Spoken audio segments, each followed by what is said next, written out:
Wadau, yeah, man. I'm happy that today we are having a different type of an interview, because today we are having a dad, someone we're going to learn from, someone we're going to be inspired through their story, and it's been a while since we've had a story like this. So if you're new to this place, welcome back again to Get TV, a place whereby tunaletanga stories za life experiences za wase. And today we have Mr. Benjamin, and he has a good energy, and I've known him only for 3 weeks. And he happens to be a member of the Ituge family, and when I met him, ni alinijua because alinijua, and his first question was, tulisoma na wewe. Tulisoma na wewe. Right. And I was like, campus ama do like, and then aka mention high school. I was like, mzai we ni mzai, atungesoma na high school. And then after telling him where he might have seen me, and akaniambia amekuwa akiwatch stories za Ituge, and we are privileged to also have another Ituge family member. But today's story is an inspiring story, a story that will teach us young people and also will inspire maybe to his own generation, because he has so many chapters of his story, and tutakuwa tunazisikiza. So if you're new to this place, please make sure you subscribe to the channel, because that's the only way you join the Big Ituge family. Turn all that notifications bell ndio kwange ever notified kila time tunaletea new video like this. And if you have an interesting story and love to share it with the world, maze, these are numbers, reach out to us na tuko fiti. And if you haven't liked the video up to this far, maze, the first thing after video imeanza kupremia ama after me click into these videos, please make sure you like the video. So like the video, share this video far and wide with your friends and family. No further ado, introduce you Mr. Benjamin. Buddha. Yes, sir. Welcome, Dad. Thank you for having me. Me kila mtu mwenye ni older than me, Daddy. Yeah. Yeah, because it's the only way to show respect, genuinely. Right. Yeah, karibu sana. Asante. Thank you for having me. Yeah, I'm happy. Thank you also for keeping time. The day finally came. I thought I was late, but no, you weren't. Glad late. I'm on time. Yeah. And sikuwa nataka kukuja mapema juu like ungekuwa umepiga seti all that time tukifanya the other interview. So yep. I knew, because hatukuwa tunafanya story mrefu. It was just a follow up of a member of Ituge family mwenye tulikuwa tumemfanyia interview earlier on. Okay. He came to tell people thank you kwa sababu he was very deep into the gambling addiction, and when he was reaching out to me he was zero, and alikuanga ndio like amefukuzwa kazi juu ya kugamble do ya bosi, and hakuwa na anyway out of it. So he came here in good hope kwa sababu alikuwa ameona like some previous testimonies from other people who came and shared their stories, and wakasema wanaweza maybe taka job opportunity, na wakapewa job opportunity because when he was coming alikuanga already ameacha gambling like for 3 months. So right. He thought it was wise to come and share the story and also request for a job opportunity, and God hakuwa amemwekea job opportunity, alikuwa amemwekea mtu atambariki na kagari. Okay. And right now he's a new driver in town. Entrepreneur they call him. Yeah. And he's now earning through that car. That's good. Yeah. Yeah, that's a good beginning. Yes. There's always a good story. Yes. Somebody told me life is not as sad as it looks. Yes. Yeah, so life is not as sad as it looks. Yeah, it's not always as sad as it looks. Yes. Yeah, so that's awesome. I guess there's some light in the tunnel. Yes, there's always light, and I'm a very strong believer of people when they come together and waamue to chase one course. Hizo vitu zo happen. Right. And we have a great family called the Tuge family, which you're also a member of, and I'm privileged and happy to meet you. Thank you. Nakuanga very happy to meet msee yote ana watching stories zetu hapo hivyo, and meeting you, I believe you also saw that. I was happy to. I watch your show, but every now and then. Yeah, interesting. Why did you think that tulisha isoma na? Yeah, that's the thing. I guess as you get older, your vision is not as accurate. Where's him mzai sana? But skiza. Uko na 50? Niko na 48. Sasa unanijita mzai, ndio umeanza maisha juzi. Life starts at 40. Yeah, but even though it might start at 40, I don't even agree with that. My life starts when you're born. What I've learned is that our eyes, human eyes, are somewhat deceiving. If you look into the horizon, it looks like the skies are touching the ground. Yes. We know that's not true. Yeah, true. If you put a pencil in a glass of water, it looks like it's half broken immediately. Yeah. So our eyes can deceive us, and boy, have they deceived us before. So you look very familiar. Yeah. And I go through a lot. It's either somebody I went to school with, usually.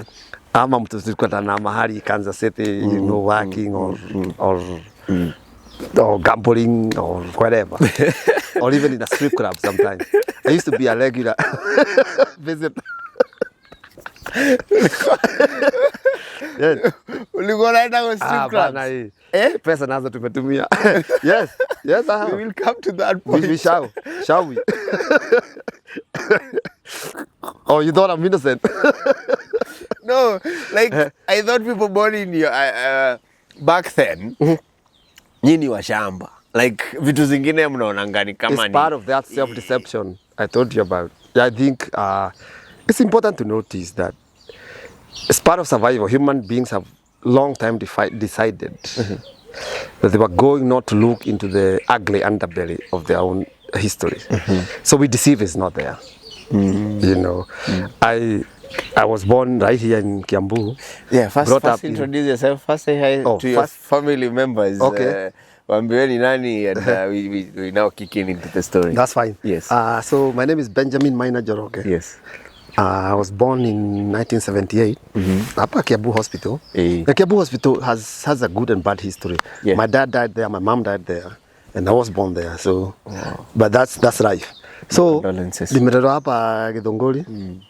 Went to Giathieko Primary School, later on to Kiambu High School. That's where I thought I met you. Yes. It turns out I was wrong. Then, year 2000, I got a visa and I went to a place called Emporia.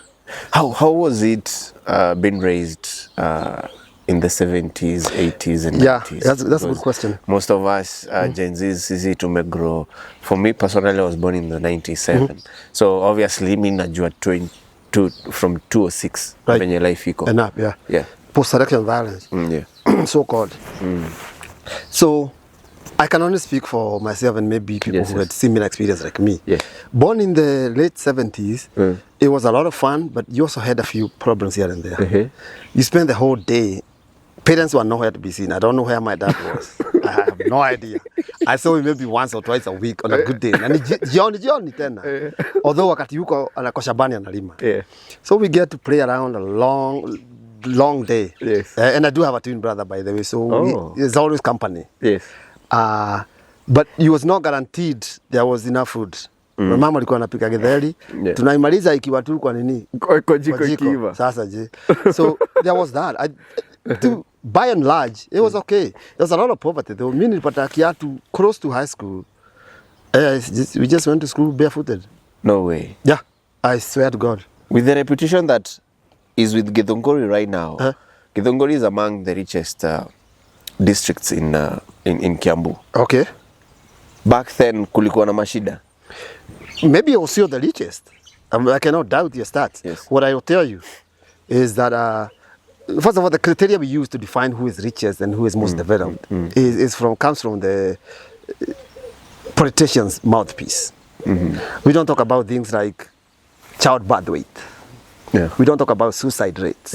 We don't talk about rates of homicide, crime. Those things would indicate a healthier society, which is to say, money is supposed to bring you comfort and health and all those things. Development, so-called. So our metric is off. The rubric through which we use to measure societies have been totally off. So when somebody tells me it's richest, okay, there might be rich people there, and there are. I'm not doubting that. But by and large, most people, at the time, coffee was the main thing. Yes. It was paid maybe annually, at best, if you didn't fail. At best. So to say it's the richest, and that was the main source of income, was just, I can't agree with that. Okay, back then, Basi, to say it wasn't. The reason why I'm saying it's the richest is among the highest milk producers in the East Africa. Yeah. East and West Africa. And those, ironically, those farmers are still struggling financially. No. The very producers of those milk, Hiyo ni kulia wanalianga. Hapana. Mkulima wa ng'ombe analianga kila time. Yeah, because if you look at the money they spend to produce that milk, they barely break even. Yeah, true. So unless they are doing it commercially. Even when they do it commercially, you have to have workers to produce that milk. Then hizo cattle, they consume a lot of feed. Ukiwa na jua kali kama hii, you have to have a vehicle, you have to have workers, and I don't know if they are even breaking even. I've seen my mom struggle with them. They give you money to take your kids to school, but that's about it. I was listening to a certain podcast yesterday, and it was of an elderly man who was saying that the reason why he does farming is because it makes a lot of sense, but it doesn't make you a lot of money. Yeah. Because for those, let's say you have 5 acres, okay, that you don't want to sell it. So you go into using your land in order to feed your family, to produce. So and if you're in Gethogori, the most productive way certainly is through dairy farming. Fine, but it comes with a lot of cost. It really do. Those farmers know. My mom used to tell me this, and I watched her and I really believe her. The way you actually made money. You sell those calves. That's when you really make some good money. But maziwa, it's just to sustain. It's just to sustain, for just sustaining your business. And if you make a mistake and go to pick up loan, that's you'll be out of business soon. So So back to the 70s, I used to joke all the time, and some people are not gonna like this. I used to joke with my cousin. I said, at that time I used to drink. I don't drink alcohol anymore. But I would joke that I was dropped out of a Catholic vagina.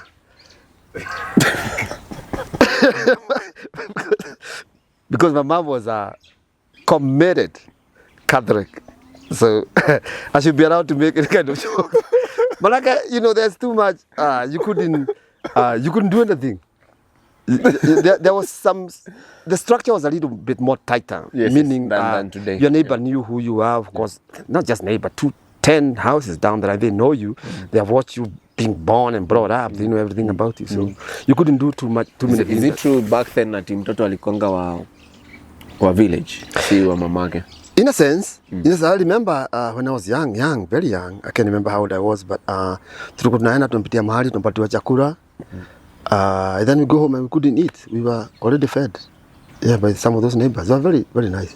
But mukimo mingi na uko young, na haina taste, so you couldn't finish it. Inanga taste. There was no stew with it. It was the generosity I appreciate, but there was no value to it. None. For sure, no nutritional value. Hata ya kushiba ni noma. Uga ikula. So ni ile tu anasema usio kuago gago something like but overall I would say childhood was quite okay, except for one thing. I think most people in my time and even those who are ahead of maybe 10 even 20 years they all suffer some kind of childhood emotional neglect. I never hugged my mother. Tena si dadini pia madhe yakuwa. Well, she had 10 children, so she was too busy trying to put that food, that mokimo on the table. No way. Yeah, the 10 of us. Well, I've lost 2 brothers and 1 sister, but and I kuna neighbor alikuwa na 12, so that was not unheard of. No, I'm telling you the truth. These are facts. Those, yeah, wengi. Wengi. Watu wanazaana sana siku hizo. Back then, ulikuwa unapata mzaa yako na bibi kadhaa. My dad had 4 wives. No way. Yeah. The first one sikumuona, she was dead by the time I was born. Yeah. The second one nilimjua, he had one son.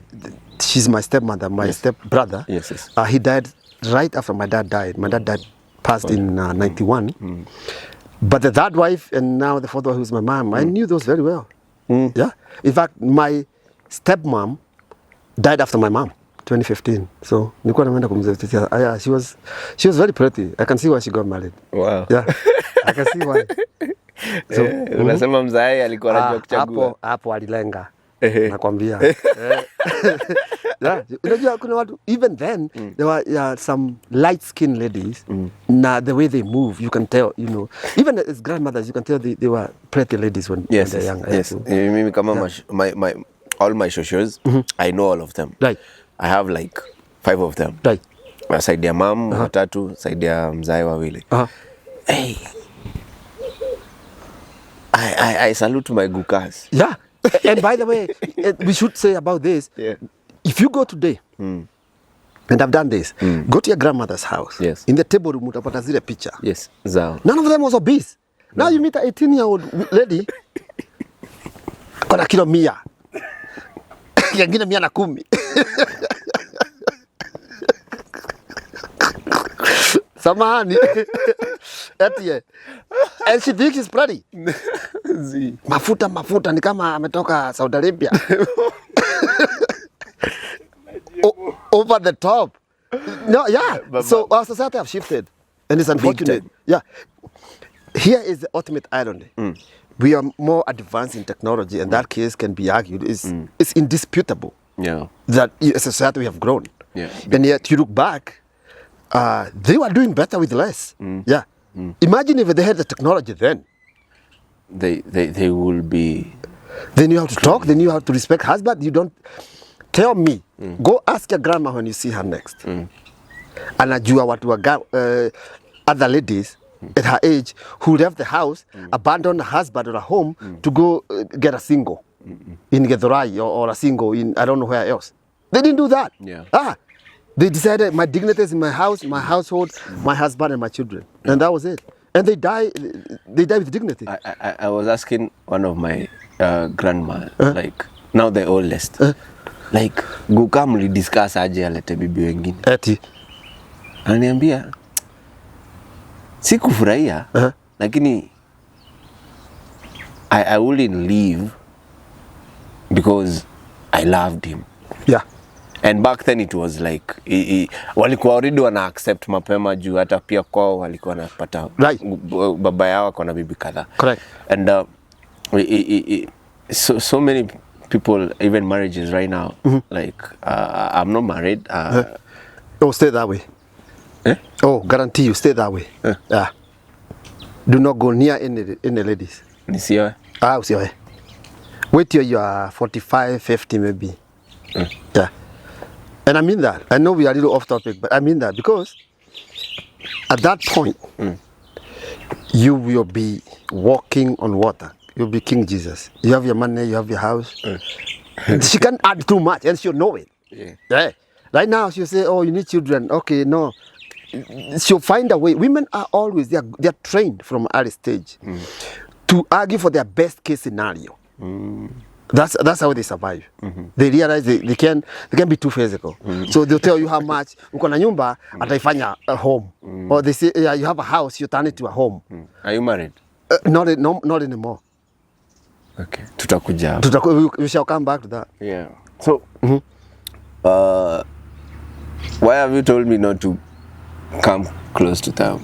Because there are economic danger zones for you. Even a date will cost you. Yeah, true. Big time. Yeah. If you take 2 ladies to date this week, you're down at least 3,000 Kenya shillings. Do it next week and the week after. A month, your 12,000 down. You cannot afford to do that. It's not good for your future. Yeah. Not at this age. Now I can afford to take the heat. And I'm not bragging. Just my age allows me to move around that way. And to be a little more reckless. After all, I'm past half. Unaona? For me sasa ndio najenga. Sasa je, alafu unaanzia hawa. You know, you need to tell each other the truth. Yeah. And then don't look for pretty, beauty. All those are traps. Look for somebody who can... Siku hizi tunatafuta masiaka na mafuru. Siaka hiyo.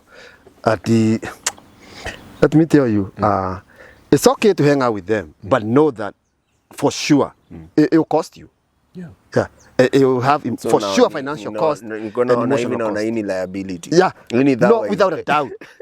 Without a single doubt. You know, and that's our society, how it is structured. You are expected to provide, not just the finances. Something goes wrong, your life has to be put in the front line. Yeah. Mkitoka hoteli hapa hivi jamaa kuja anataka kuwa rob. Yeah, maybe by instinct. Yeah. Your life becomes secondary. Don't take the risk yet.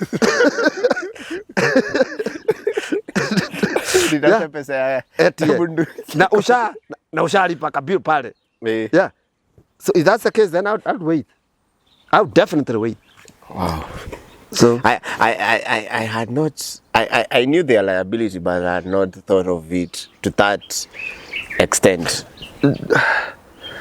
No offense to the ladies. Yes. But I am yet to see. Let me put it this way. There's not too many benefits for a man in a marriage. I have had children out of marriages. It's not a flex. But I can tell you, if that's the thing you're doing, well, you can still get kids. Yeah. And avoid a whole lot of headaches. Because ukienda hivi, there's another lady who looks better. Obviously, that's a crime. Umekosea Mungu umeona sasa je. I don't see how it's not a trap for a man. Yeah, marriage is. Now there are exemptional people who have worked for. Yeah. God love them. Not me, and I don't think most. Those are the exemption. The rule is, you get to take care of somebody else. You get to risk your life. You can argue there's mutual benefits, but I think men invest more. Yesterday, we had a very interesting interview. And the guy told me, wanawake wale wazuri kabisa kwa hii dunia. Mamako, sisterko, and your daughter. I wouldn't even go that far. Let's start with the mamako. With the mothers. Yes. Most of them are good ladies. They will sacrifice for their children.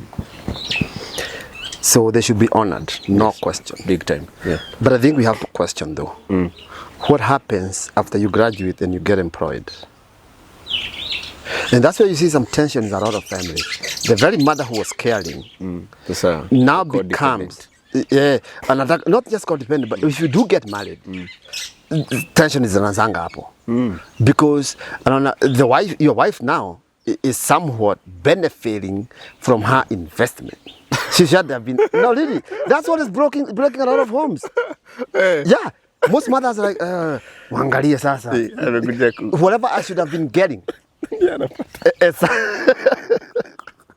not necessarily a payback, but some of the fruits of my labor have got yet another woman. So, and they will never say it, but now I have come to see it. Yeah, it's families. A lot of people will tell you families are precious. That's a lie. That's a total lie. Because the people who can harm you most are the people who know you. Yeah. They know your childhood, they know your expectation, they can harm you more because they have your insider information. And that happened with families. Now, the case can be made. Yeah, they're good. There's a lot of good families that are intact, good. But they have to be, for that to survive, there must be people who are disciplined, not to seek to harm others. There must be people who are disciplined, they can control their own greed. Because most families have gone down, most siblings. And I have a bunch of them. And I don't talk to them. You know, the good thing is I have 10. So when you have so many siblings, you can ignore the half of them and still have brothers and or sister here and there. So, but yeah, siblings are a problem. Yeah, for sure. Yeah, and I think a lot of mothers have not fulfilled the role of guidance. They end up, because I would even use my mother, I think she had her own fundamental anxieties. Yeah. So how most women do it, as mothers really, is that they'll pick one of the son, okay, who doesn't criticize her, and they'll make that son the favorite. Okay, so they'll give him everything he wants. They will favor him whatever he wants. They'll even favor that son's children at the expense of others. Others children will realize, and there you have perfect tension. Yeah. So there's some. I think there's quite a bit of deception there. There's, they do it in self-defense, and they have done it. Many, I would argue, at the risk of not being invited here again. You're always welcome. Most tensions in the family. Yes. Na wakikufa inheritance inakuwa shida. They start with the mother. The mothers had committed, okay, to correcting behavior and not playing favorites. Most of the problems we have today would have been gone. Yeah. But of course they don't do that, and then they project it onto the father and what have you, and we are in total mess. So. Wow. Wadau, it's getting hot. It's getting real hot. It's getting real hot. Yep. Back in the 70s, you have grown. High school. Kiambu High School. Kiambu High School. I loved it. That and college in the US, that was my best times. When was that? Kiambu, I started in 93, February 1st of 1993. 1993 kulikuwa na high school. Zilikuwa bana. Kabisa. Tena zilikuwa nasoma vizuri sana. Was Kiambu High School back then a really big provincial deal? Yeah. You didn't go there kutoka anywhere. Even today, it still holds some kind of prestige, high ranking. Yeah. So, how did you end up there? See, nilipita tu. Oh, so what happened is I had to repeat. Stand 8. So nikabahatika kidogo. Na nikaitwa Kiambu High. My twin brother went to Komodhai High School. Yes. That's okay. He can tell his own story. No way. Don't ask me about him. Please don't. Komodhai. No. Alienda Komodhai. And he did okay. I also went to Komodhai. Komodhai boys? Yeah. Yeah. But obviously he went, alida huko, I think, for sure 1 year before me, so 92 akamaliza 96. Okay. Huko amezaliwa yet. Yeah. This school was still there. And that's why I tell people, don't be afraid of dying. The world will continue anyhow. Yeah. We've seen kids. This world was here before I got here. Yes. Yeah. And they'll still be here when I'm gone. Yeah. There's not too much to hold on to anyway. And we have seen that. But human beings, again, we like to deceive ourselves about a place called heaven and what have you. Why do we need it? I don't know where I came from.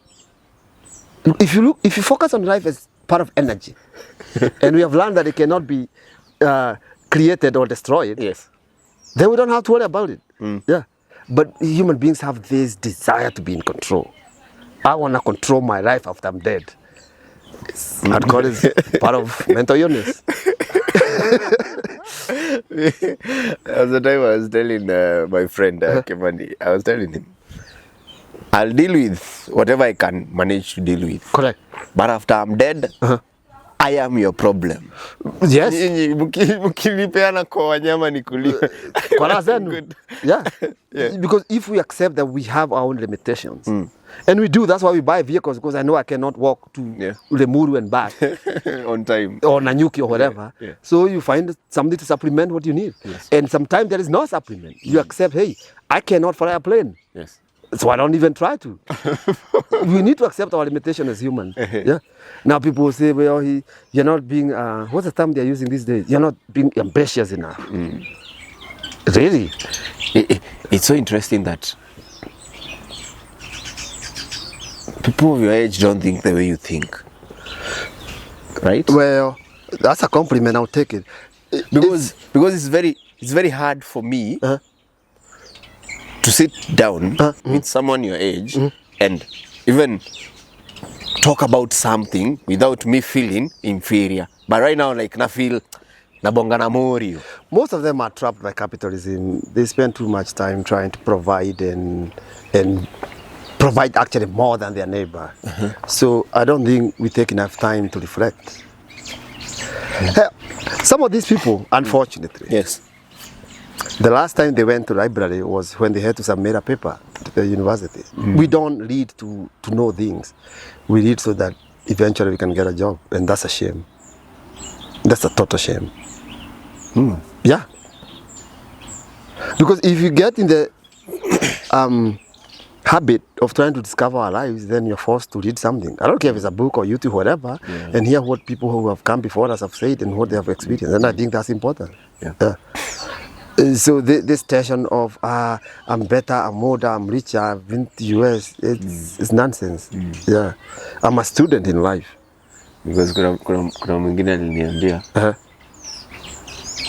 you know, I'm not even supposed to sit down with someone at your age. What can you even teach me? I was like, the problems zenye alikuwa napitia, there are things that I've solved more than 100 times. But and he's dismissing you solely because of age. Yes. That's a level of arrogance. I was like, okay, I'm young. What's the problem? Most doctors, if I need a doctor, there's a chance he's younger than me. Yeah. Most mechanics, any service that you'd want at my age, even when I was 45 or even 40, they can be solved by people who are younger. Yeah. What's wrong with that? Is it the service or is it the personality? That's a personality contest. He had the problem with my age, and I saw that, and I could pinpoint that with so many other interactions that I've had with people like age group here, my dad and my mom, and I was like, no wonder so many of us are very rebellious from the parents whom we are having. Although I think most children will at some point rebel their parents naturally. But okay, I hope he doesn't have a vehicle, because I guarantee you, those parts were put together in China or Vietnam or wherever by somebody half his age. Yes, no question. No, he's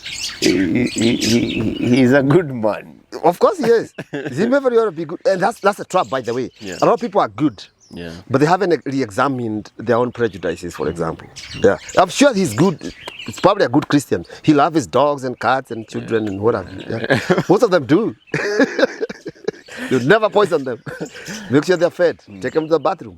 But I don't think we get a chance to evaluate our own self-prejudice, and that's a shame. It's a good thing. So, Kiambu High School. Yeah, one of our principal alikuwa anaitwa Njoroge. He's a very, very nice man. I think he's remembered. He celebrated. He passed on, but he's celebrated by most people. He changed our lives. Alikuwa naamka 5 napiga round yuko. Alikuwa anaishi hapo shule. And it turns out he was not married. So there's some. If he been, I don't think he would provide those guys. Alikuwa anakuja huku ana make sure. By then was it a mixed high school? Ilikuwa imeanza kuwa mixed. I think when I joined 93, the last girls walikuwa wametoka 92. So wakaifanya equal boys only. So, and that's good. Although we have to mention though, what will have happened in our contemporary era, in conjunction with what I was saying about society, oh boy, we are going to need a lot of psychiatric hospitals in this country. We might as well close all the churches. Because we have seen tufunge churches, tufungue psychiatrists. Yeah. Oh, the soil will be better served. Look at Uchumi girls. You know, going back to 78 when I was born, and even being Kiambu High School, I had a beef with you. I fought you. Yes, we face it very direct. Yes, not even your neighbor, not even your brother. Come to you, we solve it. End of story. In Asia, it's very directed. I'm against violence, but at least I can see the logic. Yes, you tell me. These are young kids. Wako na beef na mwalimu, wako na beef na whoever. But for them to make a statement, they have to. They go put mattress on fire and then intentionally locks the dormitories, knowing full well. Kuna watu wengine. That's kind of violence we have allowed our society to get. And I would submit to you, it's connected to the economic violence that we have unleashed to our most working class service providers in Kenya. When those kids are running, that their maid is not worth anything. When those kids are running around and they see what's happening in their neighborhoods and how poor people are treated, then they decide, okay, well, if my dad can, or my family, my mom, my dad, whoever is I'm growing under the care of, if this is the behavior, and the kids learn, they can observe those things. They say, okay, well, I'm gonna take it to the next level, and this is how I'm gonna treat some people that I don't like. Yeah. So it's, to me, those things are connected. The economic violence in this country, especially toward poor people. Yes. And the kind of the real physical violence, let's call it that way, unleashing fire on your classmates and dorm mates. I think there's some connection to be found. So the problem is with society at large. Yes, no question. In particular, how we have decayed the structures that used to be there anyway have decayed. Can there be a solution for that, or is it going to worsen? I told you, close the churches and build psychiatric wards. Why is the church the problem? Because it has failed. It's been commercialized. Was it even helping back then? To some degree, let's talk about the origin of it. Or is this a child that was born and has grown to be whom he is today because back then maybe ilikuwa a toddler? That's a good question and a complicated one. If we look at our churches in this country, the number one role they were meant to play was to pacify the colonized communities. They were essential pacifier. Yeah. They were a medium of colonizing people. Yes, it's to soften the blow. Yes. Yeah, you may be working for my plantation, but I'm with you on the faith. Yes. You know, whether you're my slave and I'm a slave master. Soften the blow. That's what it achieved. Yes. And that's why, if you look at it, I don't see so many of churches participating in Mau Mau. No, you can do it both. Yeah, they'll go and then go and build schools, but even that was supposed to be okay. If you come along with us, your kids will be civilized. Your kids will be, there was a promise, there was a token. If you accept my conditions, then I'll pay you, and this is how we're gonna have hospitals. We're gonna have schools. Even the church will come along and promise you good things even after we die. I can colonize you your whole life on earth. But your kids... But this Lord will take you. When you die, you're going to meet some spirit. There's a con game there. It's so visible. Yeah. Is heaven a facade? I don't know if it's a facade. Okay. But it hasn't played a whole lot of relevance when you're on the planet. Yeah. It's always a promise. So it might be useful to start thinking or to start focusing on,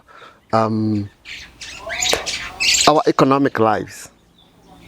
Unfortunately, because capitalism is ubiquitous, it might be useful to contribute to that. Yeah.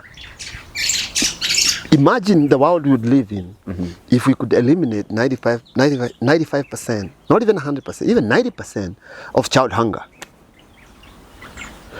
We have to be available to our imagination, as Angela Davis have taught us. Imagine we could have societies that have access to sewage. I'll take that instead of heaven. Yeah. I would.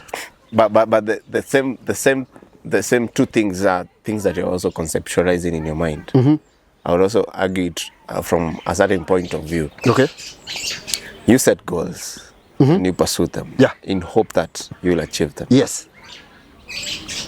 Could heaven be a goal that God gave us? It may very well be. Yeah. I'm not against that. But I'm saying, since you would choose a good drainage. And we can have both. Yes. But when we are here, we need to find. I think we need to prioritize those things that are directly affecting us. Monday through Friday on Earth. Yes. Yeah, we have every to day. Out. Okay. Well, why don't we start there? Yeah. It should. So churches zianza kujenga drainage. Well, or at least stop taking the so-called tithing, because it's self-enrichment. Yeah. And why can they? If I'm going to improve your spiritual life, okay, then somehow I'm going to have to know that your spiritual life does not exist in a vacuum. It does not exist in abstract. Yeah. Therefore, I might as well meet your physical needs through which, because we can say that the physical part of you is a conduit that hosts the spiritual life. You can't just feed one and not the other. That would be a lie. Yeah. So it's a form of compartmentalization to see one and ignore the rest. And they have all churches. It's like they have a script they go with. They are ready to ignore the physical. Zote hata uende wapi. Without single solitary exemption. Yeah. They will feed you with the spiritual. Yeah. As they should, as they must. But why are they neglecting the other part? And even when they address it, it is tertiary. It is an afterthought. It is something that, we just have to get enough volunteers. You know, it's a philanthropy. It is not our main thing. No. So, and I reject that notion in its totality. JM. Mr. JM Njoroge, yeah, yes. he helped us reshape. You know, in life, I've realized, and not just him, I should give credit to other people, especially Mrs. Gadura. She used to teach us literature. You remember them that? Oh, yeah, not all of them, but I remember her for sure. Yeah, she changed my life. She came to us one time, we were in Form 3, and she said it was make it or break it time. And for some reason, there's a bulb that opened in my mind. Yeah. You know, I used to sneak, we'd go and drink changa, I stopped. Yeah. Yeah. For real? For real, yeah. Oh, we did it. Oh, boy. Your first time to sneak out of school, what transpired to that? So, you know, you're living under the pure. Yes. I mean, a 100% peer pressure. Yes. No question. You have to fit in. Yeah, and that's where most people start smoking cigarettes anyway. I started smoking then. But, you know, smoke, now you want it. At some point, you're going to have to go get it. Yes. Can't use the front door. So, the back door, easy segenge. Yes.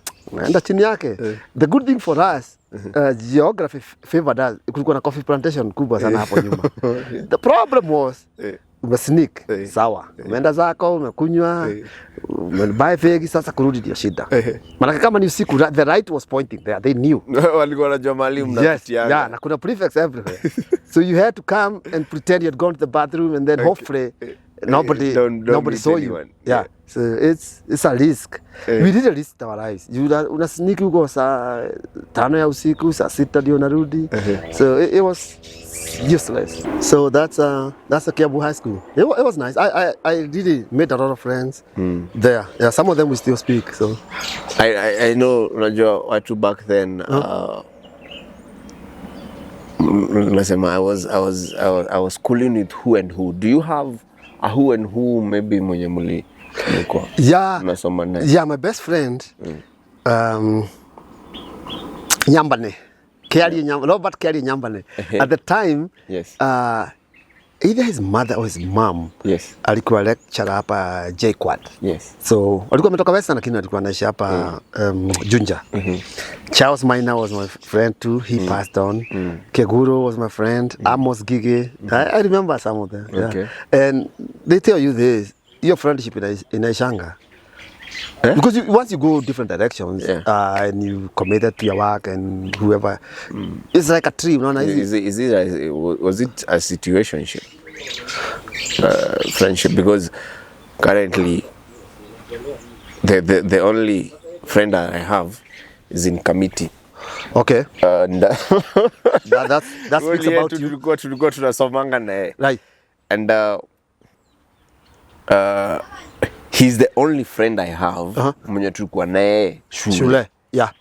Well, the reason why he's still my friend is because like we are both criminals and alikuwa booster yangu mbaya. Yeah, what happens usually even within the family, when those friends, they're good, no problem. But if you look at a tree, very young tree, it only have one stem, depends on it. Ikikuwa, it branches off. Yes. and those branches are not seeking to come together. Life will not. Meet. It's unnatural. Yes. So yes, and then you get involved in your own life, and without good. Now I'm happy to see him. You know, if we ever do, I'll be happy to. But your interest changes. Yes. Yeah. So you're focused on something else. The friendship is not the main thing. Yeah. You make other friends that are more relevant to your life at the time. If it's selfish, so be it. But that's how life goes. It's rarely that most people will keep a friend for over 10 years. 20 years, you're lucky. 30 years, it's unheard of. As you grow, interest is shifting. Okay. And your interest, 30 years ago. They are there, but they are the exempt. They are the exemptions. They never will be there. But I'm telling you, they are the exemptions. Most. For you, the longest friend the oldest friend that you have right now, if you can recall, we meet. To meet America. We were friends for like 25 years. But we don't meet as much anymore. So, and that, I don't blame him. I'm not mad at him, but that's how things go, naturally. Yeah. Because you're focused on one thing, he's focused on the other, and that's the natural way. Yeah. So. You accept what you accept it for what it is. How you outgrow. Yeah, each other. Yeah, and we focus on different things in life. Yeah, and we don't have to always focus on the same thing. You might be interested in A, I'm interested in B, C. The list is endless. So, and that's all right. Okay. So the good thing is you get more friends as you go. Yeah, that are within your interest. So you pick up and you flow keep moving. Yeah. Yeah. So that's life. Interesting. Maliza uko form 4 sasa. Niko form 4. Mwalimu alikwambia it's the time to make it or break it. It's make it or break it, and she meant it. And most of us really, we came out of that meeting. I remember I was in class 4B. We came out of that meeting different people than we went in. It was, your friendship with Aisha, she was right, absolutely right. Yeah. And you're gonna have to harvest what you put in. Yeah, so Miss Kathura knew. She was a literature teacher. She knew the kind of writing we were submitting. We had the potential, but she also knew we were too playful. That we were the kind of social life we were living. We were prioritizing it over the academic. So she just gave it to us raw. Yeah, so that you're gonna have to change. Yeah. So and we started focusing. Yeah, so I could follow our teachers and ask them questions and ask even more questions. I remember Mrs. Kimani one day, I asked like 4 or 5 questions. She said, okay, that's enough, Ben.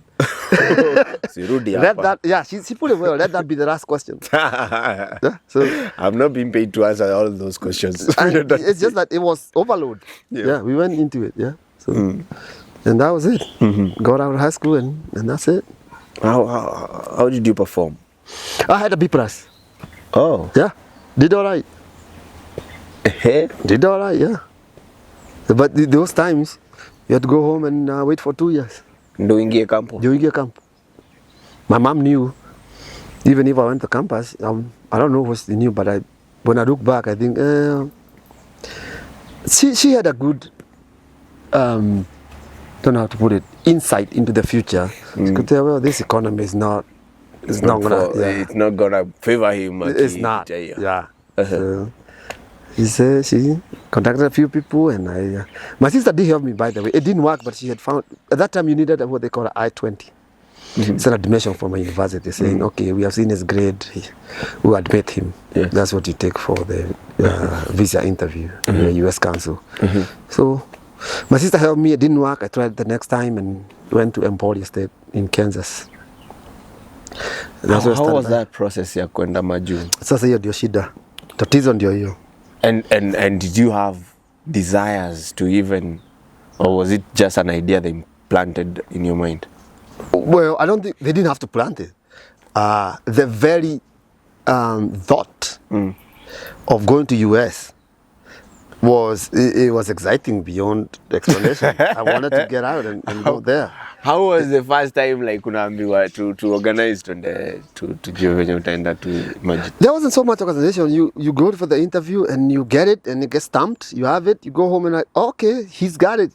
My sister then, she passed, paid for my air ticket. It was 50K. Huh? One way, yeah. And it was crazy money back then. Yeah. I think she probably took a loan. They just gave me a ticket and told me a Sunday, June 18th, 2000. So I went. Your time kulikuwa na magari. See, easy pickup. Easy face me. Face me. It took me to Jomo Kenyatta. KYZ, I remember it. Aki. KYZ. So I get in there, and this is where every life, sometimes the life will open these chapters, and it's no joke. So I go there,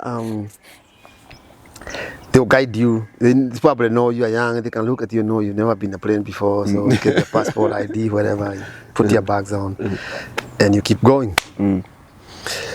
So can you please take a slowly? Wengine wetu tunafikanga JKIA hapo tunaambia watu kwa heri wakiwa huko kwingine. Ndio. We don't understand whatever happens beyond the checkpoint ya tickets. Yeah. It's not too complicated. First, excuse you kuna ile the screens. Yeah, you can see arrivals, departure. Yes. So you know once you book, so you know your flight number and whatever airline you're using. Yes. So you get there on time. Kuna check in. If you have a visa, they'll look at it. Back then, how was it? The same way. Well, you went to the counter, and there's a polite lady, always beautiful women. I don't know why they don't have many ugly women on those counters. Namsalimia. But your passport, where are you going? So I think their job is to anangalia the demographic page, and try to if they match, So and that's most of it. They must ask you a question, where are you going, blah blah blah. They might not. So unapita hapo. The next one sasa ukienda pale, you go to, it's a sitting area. Yes. If you drink, there's a lot of drinking in there, more expensive. Yes. If you want to do shopping, all those things. So then there's boarding area. Umeenda kwa gate. Naona it look like it's a hallway that is temporary. Inatoangwa ndege kuja inawekwa ikitolewa inaenda. So mnakaa hapo, then 25 minutes prior to your time, or 20 minutes, 30 minutes, mnaanza boarding. So ukienda hapo ndio unastampiwa. Anaangalia, I can't remember how this. No, they stamp you when you reach somewhere. So exit inanga shida. Unaenda ukifika pale, welcome aboard. If you're not sure of the seat, they'll direct you. Unakaa chini. And then it starts moving. I used to enjoy it, but this was your first time. Yeah, this was. And I was young, so I was really excited. Wow. So I arrived in Chicago. Before I arrived in Chicago, I'm realizing now, for sure, it started hitting me. People around me look different than it has ever looked in my life. Yeah. You start discovering that. I discovered I was a black man. I did. I get to Chicago, and the flight was from Skubukangi, somewhere in Europe. I want to say, oh God, I can't remember. It's okay. But anyway, getting in Chicago, I was like probably 2, 3, less than 10 people who are like me. Now it starts shocking you. You know, ukienda mahali new, you always know. Even if ukienda Mombasa, uamke in a room, it hits you naturally. Yeah. Oh, I'm in Mombasa. Okay, the area is gonna look a little different, naturally, because you've never been there. Yeah. This one was a little bit more intense. That okay, I'm in Chicago. That's what my flight is telling me, because that's what I book. Okay, here, even before you get there, like, welcome to Chicago. Temperature is blah blah blah. So I'm in Chicago. Okay. But then I start realizing, most people don't look like me. And definitely don't talk like me. Yeah. So there's that. You go through most people, they're honest with you. And they know what most of us do is trying to fit in. I did not go through that. I just realized that I was black. For the first time, I was a black man. I did not know in America at the time. It's still, there's a stigma attached to it. Okay. You know, but I definitely knew about my blackness then. It became visible. You know, every doctor I had seen in Kenya, every teacher, every student was black. Yes. So my own blackness was invisible to me. Yeah. And it was no longer. I could see it. I could smell it. So then you go into some identity crisis for a minute. I think for the rest of your lifetime, you're more aware of who you are and how you're perceived. you know. So like what they shocked to see you? Or? no, I don't think I'm the first black man they ever saw. Okay. So I don't think they were surprised, but I learned to know that sometime I might speak and somebody may not understand me, or they might understand me and act like they did not. They call it accent. So that's something you have to live with. Yeah. So I became aware of it then. And most people, if they're honest with you, they go through it. Some will dismiss it and say, no, everything has been good, everything good, there's opportunities. All of that is true, but I think I remember now when I look back that I became more self-aware. There's something that would not have happened here had I stayed here, for sure. Because everybody looked like me and there was nothing to see there. Yeah. So my blackness for the first time, I was 22 years old in this skin and I didn't even realize it. So how did that even affect you, like in how you're thinking or in how you're seeing? In how you're thinking, and sometimes unfortunately you start learning. In America there's quite a bit of racism, although not everything you're going to go through is racist, for sure. Yes. But unfortunately, it could be as a result of your race, and nobody will say it. For example, you might be stopped by a cop. I don't know if it's because he saw you or it's because you were speeding. You might get a ticket and somebody else might get a warning. Is it because your blackness came into play? So it's very hard to prove. Although sometimes you can look at numbers and say, okay, black people die at a much higher rate than white folks. So there are systemic racism that you can objectively prove, scientifically, empirically. Yes. But your life, the events that will happen in your life, the incidents, for example, you might go to apply for a school, maybe not get it. Is it because you're black or is it not? I don't know. But you to be black in America is to live with that, acknowledge that your race may very well affect the outcome. You know, even when I was a nurse, a qualified nurse, I could walk to a patient room, and sometime it's like, can you go get the nurse? And they're asking me.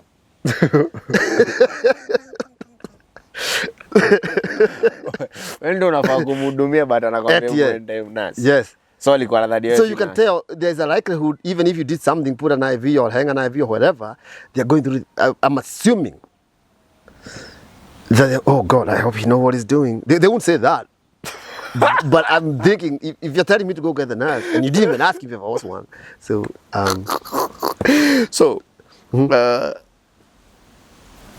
why from the first thing, like why were you going to the US? Good question.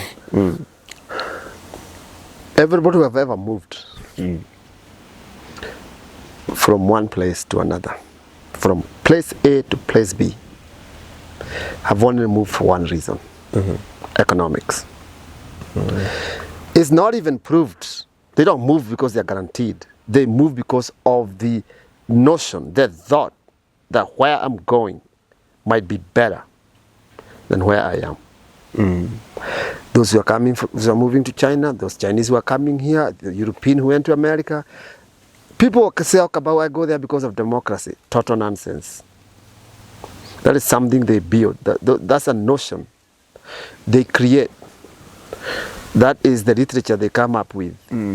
But truly, people who move, even in Kenya, the people who are moving from Nyeri to Nairobi is because they think Nairobi is better. Nairobi may be better for them financially. And once it ceases to not be, there will be more need to move somewhere else. And I'm no exemption. It's economics.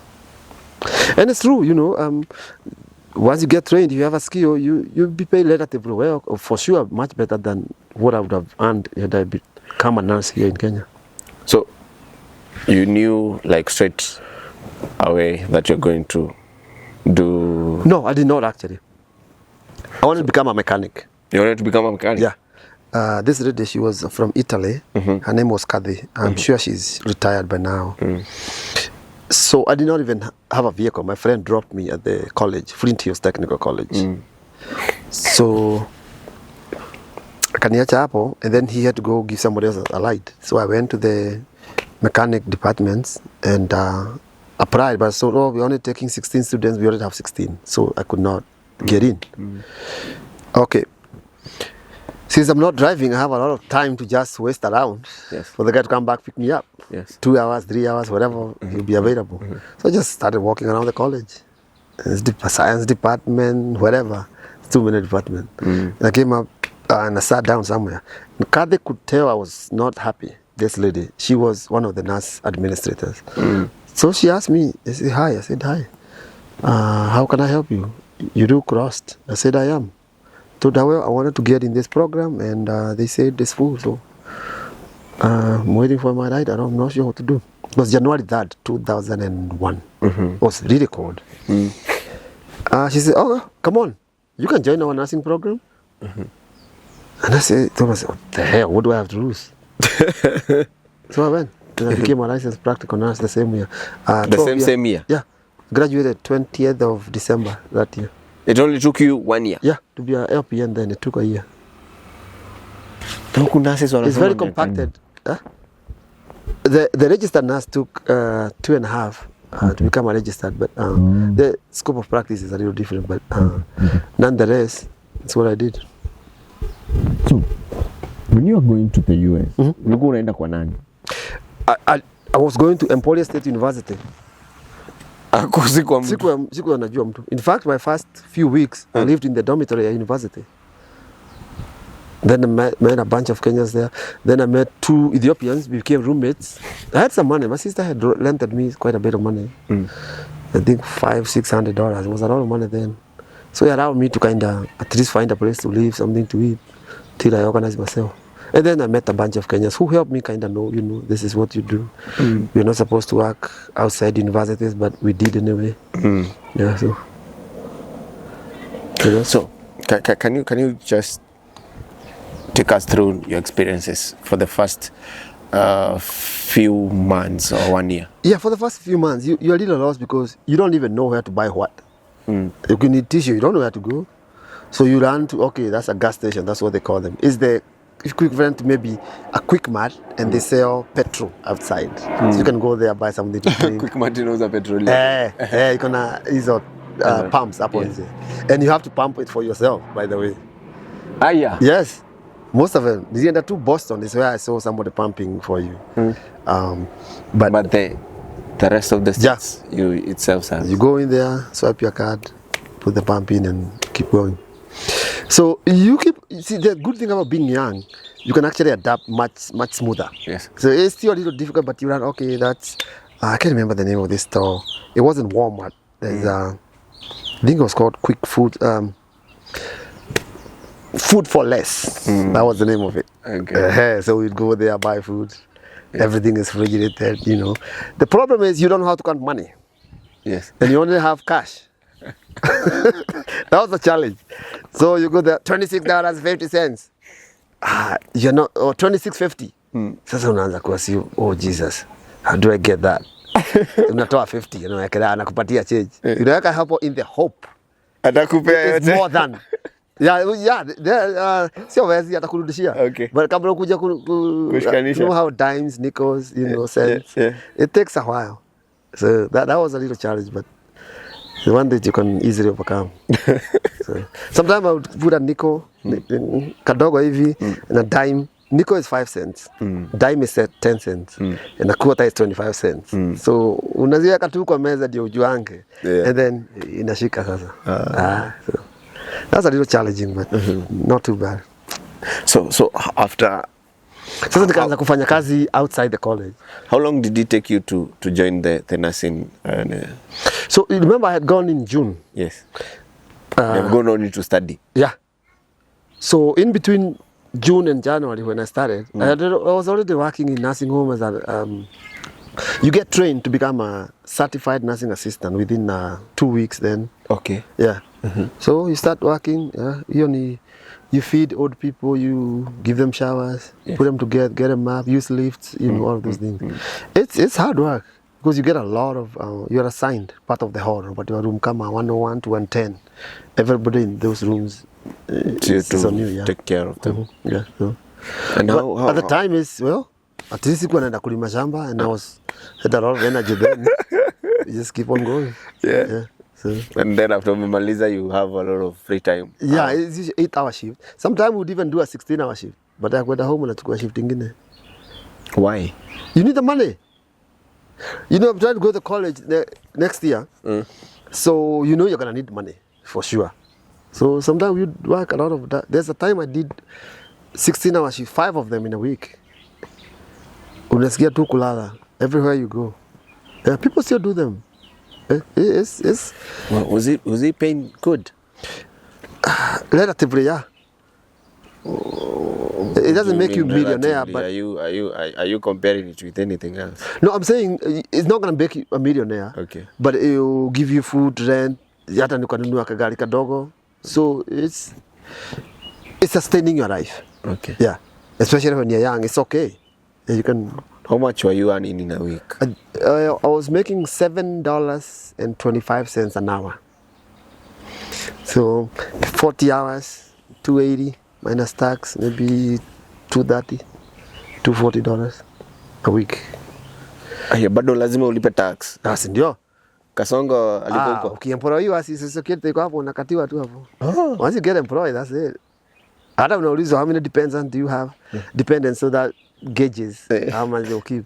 So yeah, hiyo nayo is from the get-go. It was good money to live on. Yes. Yeah, you're not gonna be homeless if you go and finish your shift. In fact, and then the good thing is, I didn't get a college. They didn't demand the whole payment up front. So I just need to do my math. Okay, my rent is so much, so I need to be making this amount of payments every month, so I could graduate on time. So, and I did it.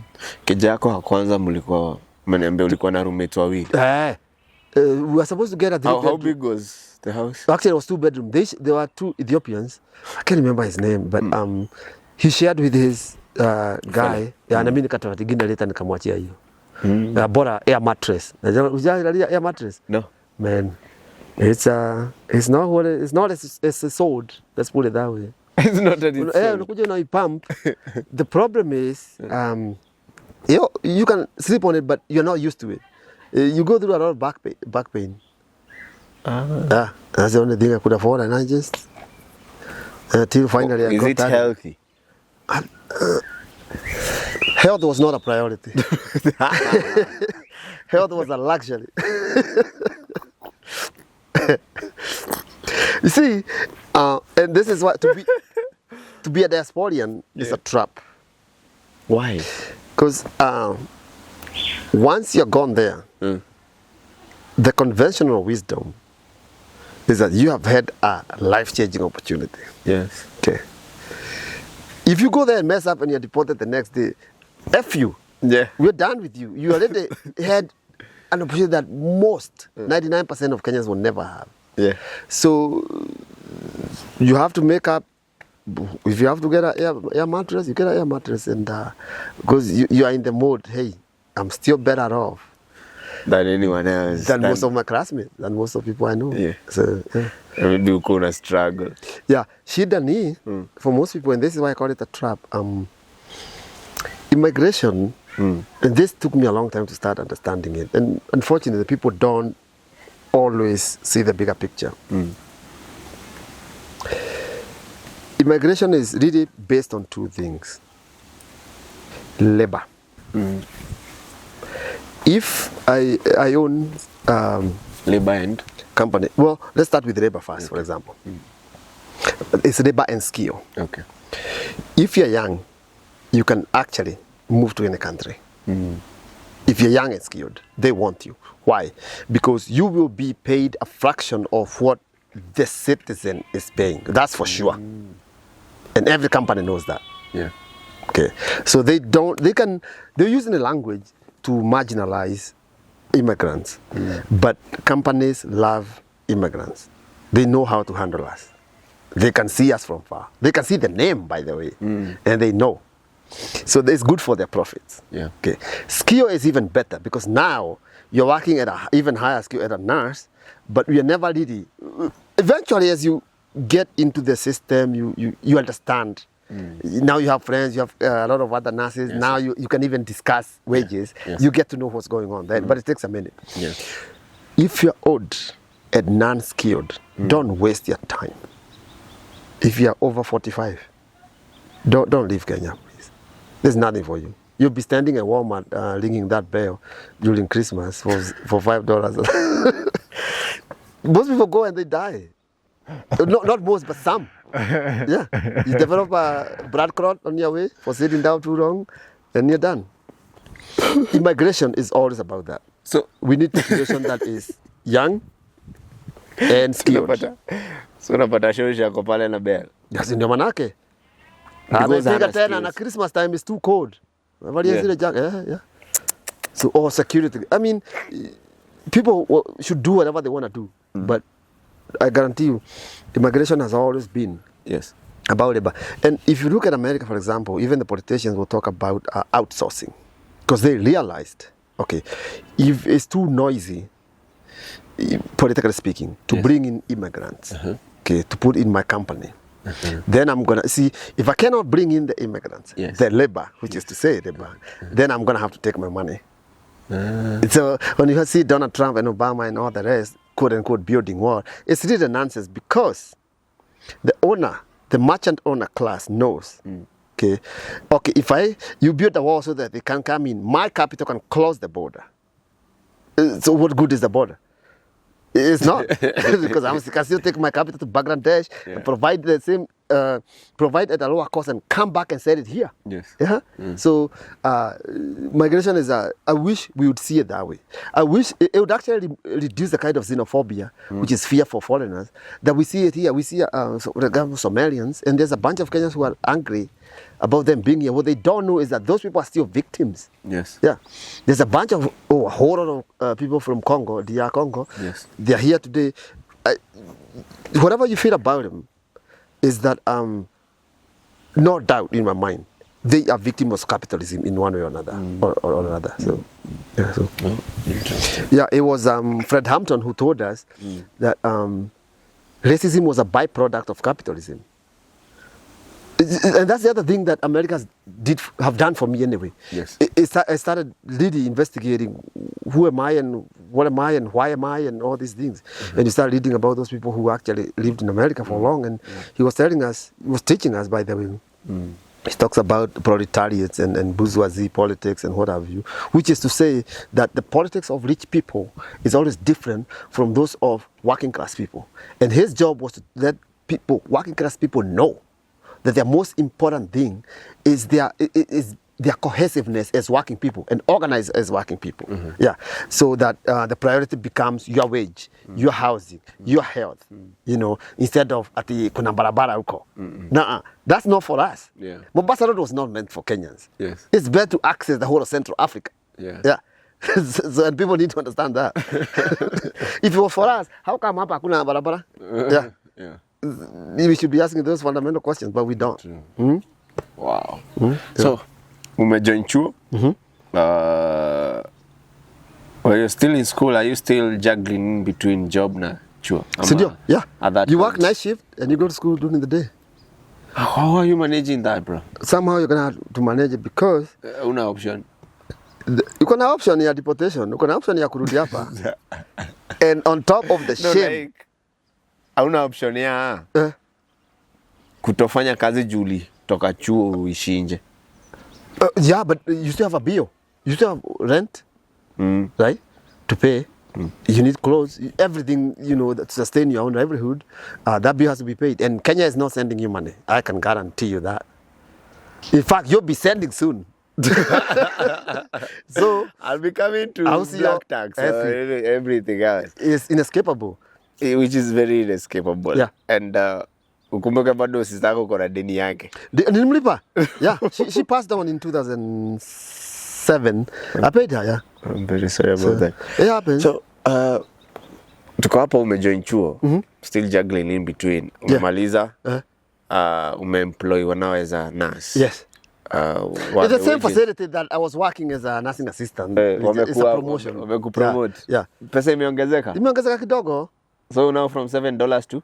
15, 14 uko, 13 even. First of all, you don't want a lot of scrutiny.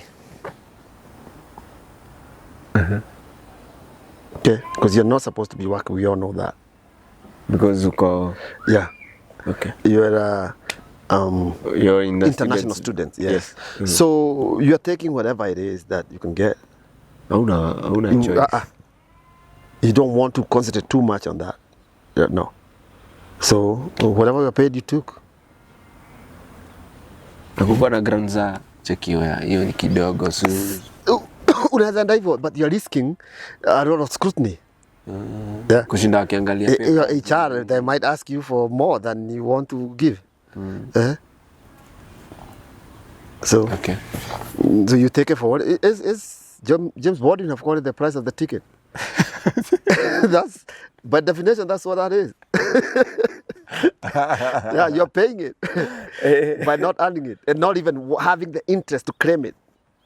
Like unanyamazia, by definition you know, and you don't say anything. So, and I think most people, it's not even a bad thing. Most people, life has always been about compromise anyway. You can be underpaid and be employed. Okay, fine. You know, and again, when you're young, you can take this kind of hits a little better. You have more mobility. So that's what I did. So take us now through as life progresses. Life progress. I went to move. That was in Emporia, Kansas. I can move to Kansas City, bigger city for sure. Yes. Tafuta pesa. Sasa now I have money. You have money. Meaning, niko na gari langu, I'm able to pay my bills, I can rent any apartments I want and what have you. So you didn't become independent, literally, by definition. How much were you paying back then for an apartment? Kansas City maybe $400, $500 a month. Sio mbaya sana. But then you have utilities, gas, water, what have you, you know, and maybe another 300. So yeah, insurance, ya gari, what have you. So yes, they're making good money. This is where really the problem comes for younger people. When I look back, this is where I made mistakes. So you know, you get comfortable, and every time you get comfortable, you're gonna make mistakes. Yes. So. Still earning some good money, and now I made a million phone call. Now you're calling Kenyans and you want them to know. You are. Ushapanda gazi bana. Uko juu. So you approximately gonna make how many thousands a month? Maybe 3,000. Yeah. Okay. They pay you every 2 weeks, so it's easy to make 1,500. Yes.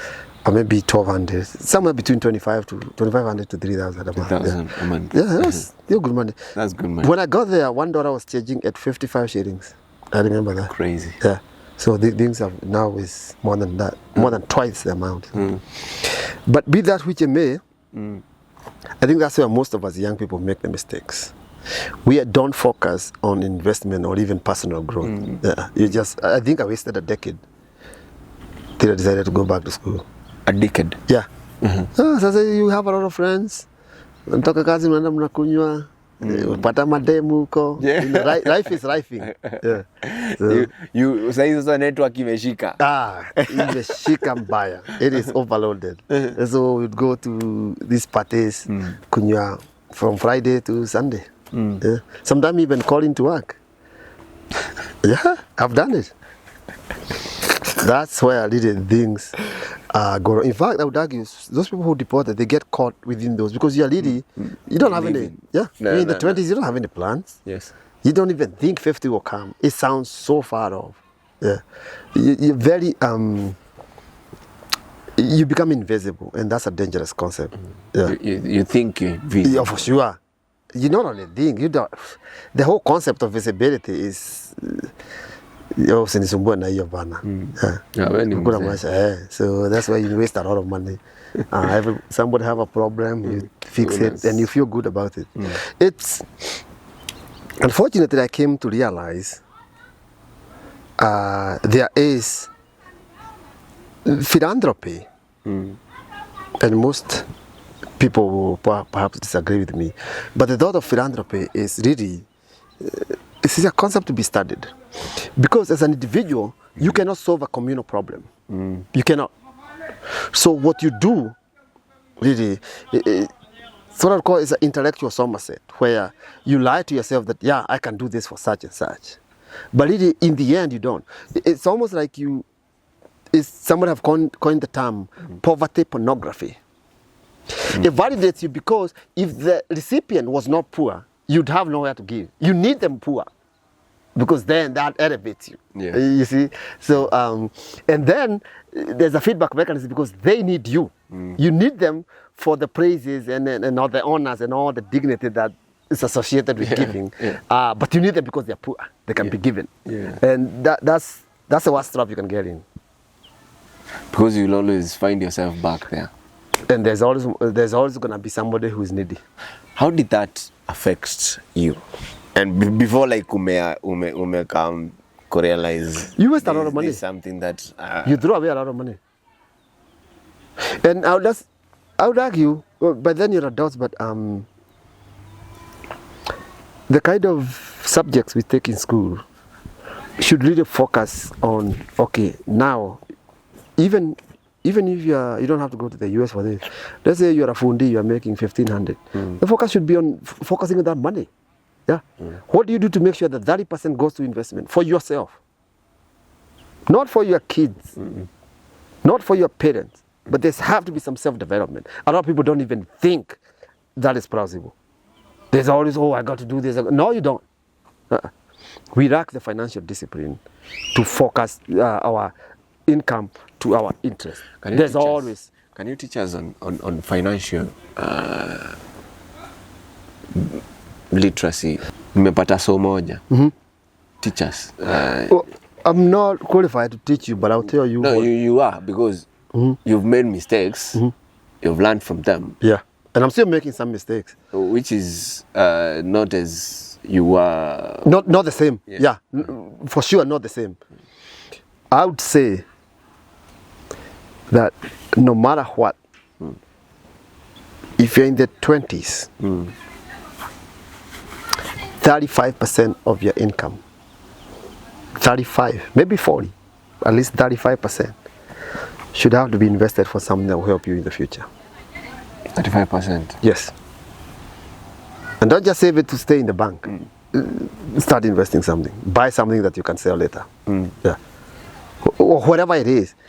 Direct it. People talk about MMF all the time. I don't want to dismiss that, but my question have always been, why do those people care about my wealth?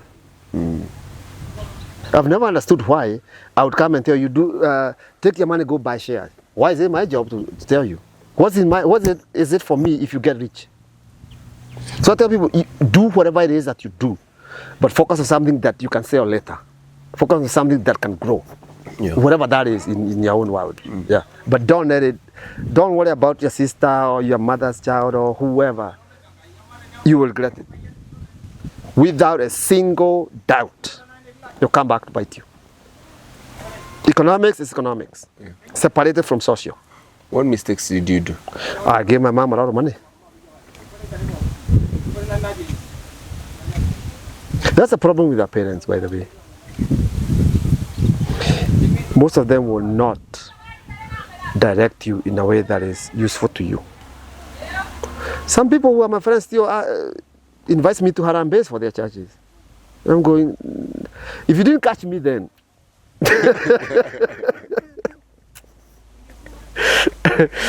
Yeah, that's not our job. And I'm dead serious. Young people, do not even bother talk about it. Let those let those invitations stay where they are. Because they're just going to trap you out of your money. Hard-earned money. Your focus should be you, period. You ask me to teach you, that's all I can tell you. Yeah. So, and a lot of diasporians... 35%. Minimum. Yes. Minimum, yes. Should be something that Francis should help Francis. No time to waste about it. Not clothing, not bling, not earrings, no shoes. No. Something that you can take and sell it to somebody else, solve somebody else problem, and they pay you for it. Sometimes double, sometimes 3 times over. Yeah. If you're going to be capitalist, let's do it all the way. But you see, when it comes to our income, we are encouraged to be social. We are encouraged to be philanthropy. We are encouraged to share. No. Don't do it. That I can tell you without a doubt. Nope. It's okay to give. But that is not your priority. That is not number 1 through 10. It's probably number 25 and below. So that should be the way it is. We got to be very serious with economics. Yeah. Yeah. Pay your bills, say what you can, keep it moving. I don't care who's died. I don't care who in my Brazilian. Keep your life in your life. When did you wake up and just realize that, shit, I've effed my... A little later. It's always late. I still make mistakes in that sense. But concerning whatever we are talking finances, about. yeah. Yes. That's what I'm talking about. You're never going to be 100% faithful to your own rules. Sometimes you're going to bend it. The question is, you can't be bending 25%. Bend it 5% if you're going to do it. You know, you're still more consistent with your plan than you're not. So, around 2020, 2022 even maybe, I just started looking at my, and that's another thing, we have to look at your finances. 20 years later. Yeah, a whole quarter century, yeah. You look at your finances, you wonder, okay, where does this money go and why does it go there? Over time, you don't even want to focus on it. I guarantee you, most of us young people, especially, well, you young folks, you're in the midlife crisis. But younger folks don't even look at their bank statements. That's suicidal. That's economic suicide. Nikitaka kujipea stress na hatutaki kuangalia kwa sababu we know what we are going to see is we are not likely to like it. Shit. So we don't. There was a time that I checked on my M-Pesa statement, only the M-Pesa statement, and I was like, shit. Hii pesa yote imepitia kwangu. Etie. Question is, what has done it for you for tomorrow? What do I even have to show for it? And I gave myself a lot of stress. I even lost sleep that day. Yeah, as you should. It should be a turning point. That should be a shock therapy for you. To definitely change things. And now that you have also given me 35%, I even go and on check the minimum. On what do I even have? Is it 35% of whatever has gone through my hands? Yeah. And don't just put it there, because likely or no likelihood is gonna find an emergency to take it. Yeah. But buy something for yourself that can be resold. Yeah. Whatever that is, I can't tell you because there's two minutes. Yeah. But something that could really help you 5 months, 20 months, 5 years even. Yeah. And it's sweet when you do it. Yeah. I've sold a lot of golf clubs. I play golf, and I'm so glad I bought them and brought them here. And I can tell you without a single doubt, I can tell you without fear of contradiction, it is good business. Yeah. Because I buy them and come here, I have a lot of friends, a lot of networking, and they buy it and pay. If I did not do it, I don't think I could be having the money. No? So, whatever that is, you're going to have to do your own research, but that's 2020. Yeah. It took a while. Because life is, it is not as open as we think.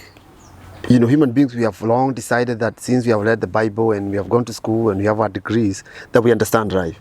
I think it's a huge mistake. Yeah, it is. I think it was Socrates who said, "I know that I know nothing." Yeah. Think about that. Because every time he finds something new, he exposes his own ignorance. Yeah. So he finally said, "I know that I know nothing." He also said, "Life unexamined is not worth living." Life unexamined is not worth living. Yeah. So I would say life without a whole lot of critique is not even worthy. We're gonna have to know how to criticize ourselves and be criticized and make that have meaning. So, what brought you to this realization that you need to revisit your finances? So, at some point, by then I was drinking. I don't even drink anymore. But what happens is that whether you like it or not, things will happen in your life that will make you at least look at yourself, at the very least. If you're careful enough, information is still there. Yes. The signs are, the bell is always ringing. Whether you hear it or not, it's a different story. So it doesn't have to be a big event, but I just say, okay, here I am.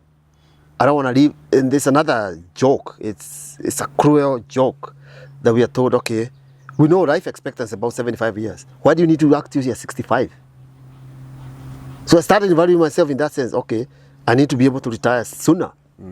There's no need to work up at 70 and then die at 72. That would be a loss. That would be a total loss. Umereevaluate unakufa 2 years later. Yes, that would be a total loss, a huge loss. Juu umeanza kujipea stress. There's no reason why you should work 30 years and not have 30 years to spend. Yes. Where you are retired free. Yes. So if you want that kind of liberation, then definitely you're going to have to look at where your money is going. You know, that forces you to refocus. And when I look, it was an ugly picture and decided, okay, well, maybe it's time to How shift. ugly was it? Very ugly. How was your statements and where were you? Okay, I'll tell you. You see, these apps are good and they're also not so good. It's so easy to send money. Yes. Okay, and you always have some dollars left. You know, most working people, let's say in the US, they have what they call disposable income. I mean, you can send $100 and it doesn't affect, or at least you don't feel like it's affecting you until you send it 20 times. Yes. So I look at them, it's a sad wave, and you just open it, it will tell you the total you have sent for the next 3, 4, wherever you joined. And you're like, this money, this is a lot of money. I should have been doing something for myself. For sure, this is, you're not talking $200, $300, not even 2,000. We're talking 100 plus. Well, some of it, I may have sent it towards my own, whatever it is I want to do. But I know not all. So how do you account for that? How do I look at myself and tell me, Benjamin, you're doing the right thing? How can I tell myself, Benjamin, you're an adult? Economically speaking. I can't. And so you deal with that ugly underbelly that I've caused. How did you deal with black tax? I was a victim of it for long, but no longer. And the good thing is we should be able to tell people directly. How did it start? It starts very easily. This is, if you have an innocent approach to life, you're gonna suffer. You know, if you want to quote unquote please people, placate to their needs, you're gonna suffer. So of course your mom will call, or you say, okay, I'm going to such and such. You say, okay, or there's a harambe. There's always something that will be mentioned indirectly, and somehow they say there's a sucker is born every minute. You feel like, okay, I have an obligation. If you do not suppress that feeling, you're done. Because there is always some need somewhere. So, and that's a hard line, but it's also the best. The question should be, is it my responsibility or is it not? If the question is no, keep it moving. Took me a long time to learn that.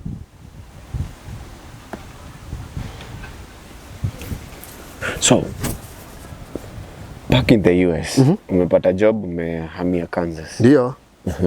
You know, you're young, invisible, so that's, I cannot tell you. Sherehe. Sherehe mingi, and that's when I used to go to the strip clubs, as we spoke earlier. Yeah. What? You know, I know the question you're about to ask.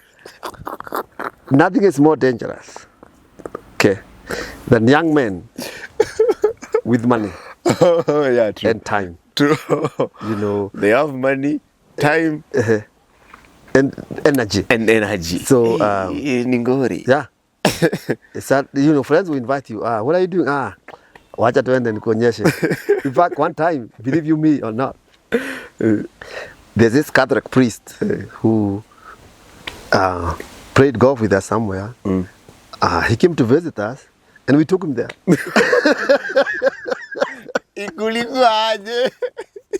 See, you just watch ladies, they have dress, have naked. If you wanna pay for a dance, you go to a private room and she touches you, dances with you. You can touch her. It's being naive to life. It's useless, but it's a fantasy. Wow, really. Mbona mufanye pasi anguke? Sasa, know they have rules. Even they have a lot of security in there. And we should probably sasa ulifanya pasi ataenda binguni.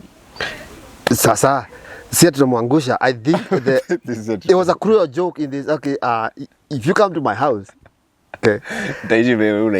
No, not even that. And let's say you are from Central, and I'm from the West, meaning Luyaland, Kisii, wherever. I'm likely to give you samaki because you don't, you know, it's me trying to give you something that you are not used to. Yeah. So we say, oh, come on, these Catholic priests, they don't even get to talk to ladies. Okay, this is. This is chance, but the nuns are fully clothed. Oh, yeah, they're not. Haoni. Wanga ana imagine. Yeah. So we tell him, drop your imagination. don't even try to engage it. Come here. Yeah. So, and I'm glad, you know. How did he take? He's a friend of us. He's good cruel joke. So he saved for her and then left. Yeah. Oh my God. He understands us. So, akakuja kuhubiria the next day. No. He understands we do it anyway. So. he joins you or just leaves. And we are not gonna stop. Yeah. If we do, it's not because of religion or any other figure. It's just because we are tired of it. Yeah. So, and that's the thing. For you, your first time, like, was it awkward? No, not really. So like, umetoka ushago. Ndio. Kenya. Umeenda in a country whereby when I believe back then walikuwa na celebrate around 70 something years. Yes. Of growth. Democracy, freedom and all that. Yes. Independence they call it. Bro, so like you are way ahead of yourself 75 years. That's not how I see it. That's not how it operates. All you have to do, you're in college. One of your friends say, hey, it's Friday evening. Sindio? My roommate, Ron, told me, okay, it's Friday evening. What are you doing? I said, nothing. You want to go see some girls? I didn't even know what that meant. Oh, of course. Okay, let's go. Take a shower, put your clothes on, we move. So you enter it, you have to have your ID. Yes. It's only, I think it was only like $5 or how much. So you pay up front. And the minute you go in, there's this light, it's dark everywhere. They keep it dark as possible. And then there's a stage in the middle. And these ladies will come and dress and get on the pole and swing around. And you're not, it's surprising, but also human mind is interesting because you start switching. Okay, Wakwanza was this way. I give her 5. The next one is a 7. You know, you switch. The surprise is not there. Now you're like, okay, what else is here? And you're drinking. So, so your mind is adventuring everywhere. Yeah, and the problem is you start thinking there is any value. So obviously, next time you drink, you're coming. Yeah, and next time, you become a regular member. In fact, we paid for annual membership. No way. Yeah, I did. I swear. I paid for annual membership. So now I didn't have to pay at the... Being a member inamaanisha uko na private room yako? Hapana. But kulipanga, you're saving money. Every now and then? Yeah. Oh, una save some few dollars? Sindio, yeah. Annual subscriptions. Yeah. Sindio? Yeah. Whether you go or not. Yeah. So. Ulipata wife huko? Hapana. I wasn't even looking. Even then... no, not in the strippers crowd. Did I? But in the US? No. Nimekuja kwa watu huku. So, how long did it take you before you came back? So I came back in 2010. So that's 10 years? That's 10 years, yeah. 2010 was tough. So after we get now citizenship? Yes. Okay. Nikakuja. First of all, nikakuja ku visit May. And then my mom passed away in September. So I came back. I came twice in that year. And then that's where you get quite a bit of shock. Some type of shock because airport is no longer the same way. It's different. You land and highways are different. Hujafika home. In 10 years? In 10 years. The guy who is picking you up, ulimwacha primary. No, really, it changes. Half of the people you knew have died since, and then half the people you see were 5 years, 7 years. You cannot recognize them. You have no idea who they are. Very few unaona. So, and then the people that watu walika yako, obviously they are not where you thought they were, so you don't get even to see them. You might call 1, 2, blah blah blah, but people moved on, and that's how life is. So, and diasporians have a little problem. Oh, nani? Oh, alitaka. Oh, ile nyumbani yake. It's almost that we didn't expect people to yeah, grow. we thought they would stagnate and wait for us. So, yeah. And Did the money that you're sending back home change anything when you come in? I don't think it did. I think it was a waste. And I wasn't sending it with a purpose anyway. Ile tu ya kushikilia. Yeah, hata si kushikilia. It was Ni ile mtu ako na need anafaa timize. it's even worse than that. So our parents, our system, and for sure my mom is guilty of this. Anytime you are educated, it's seen as okay, so much sacrifice was put up front. Okay. So there's an expectation. If you buy that notion, then the only logical conclusion after that is that hey, you got to be thankful. You got to show appreciation. And to show appreciation here means you're gonna have to provide some money. There's a nice lady, I think her name is Catherine Liu. She have written a book called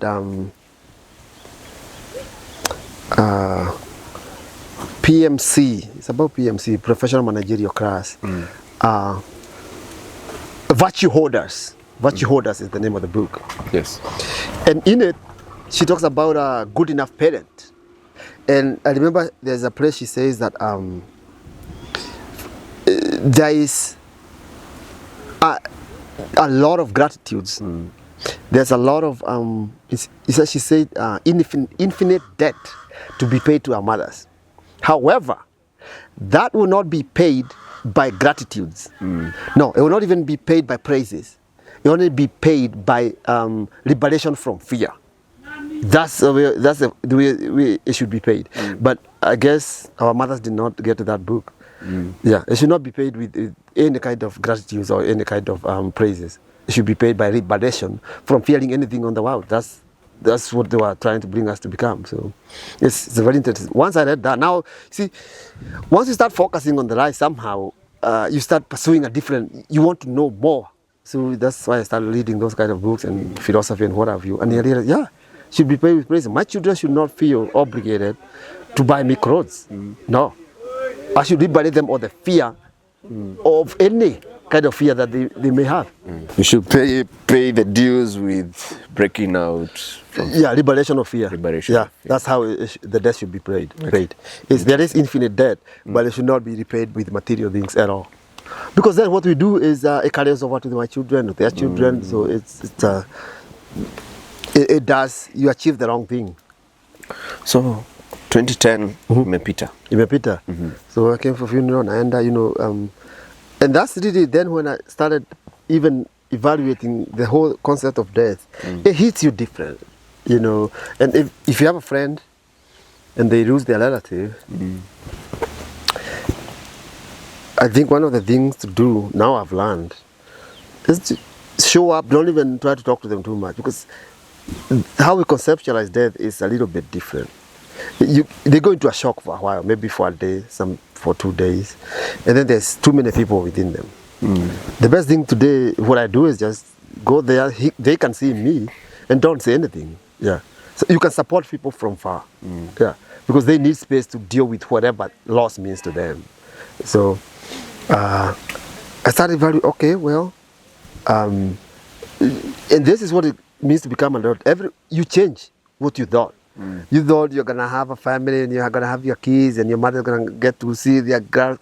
Everybody have those kind of imagination coming from our culture, and then you realize no, life can happen on its own. Yeah, and you just have to let it be. Yes. Yeah, it shapes the trajectory. Yes. Yeah, you have some inputs, but on the most part, it has to be life. You have to accept it. Yeah, for what that means, and that reduces a lot of pressure on you.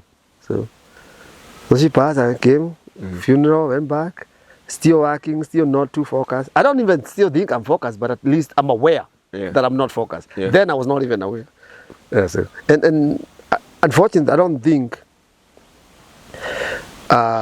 most of our people are on that level. I think we aspire to be better. We aspire to achieve certain things in our lives, but the follow up and the input is a whole different story. So Interesting. and that's right. So That, ulikaa mkoa lini? 2015. Mbona?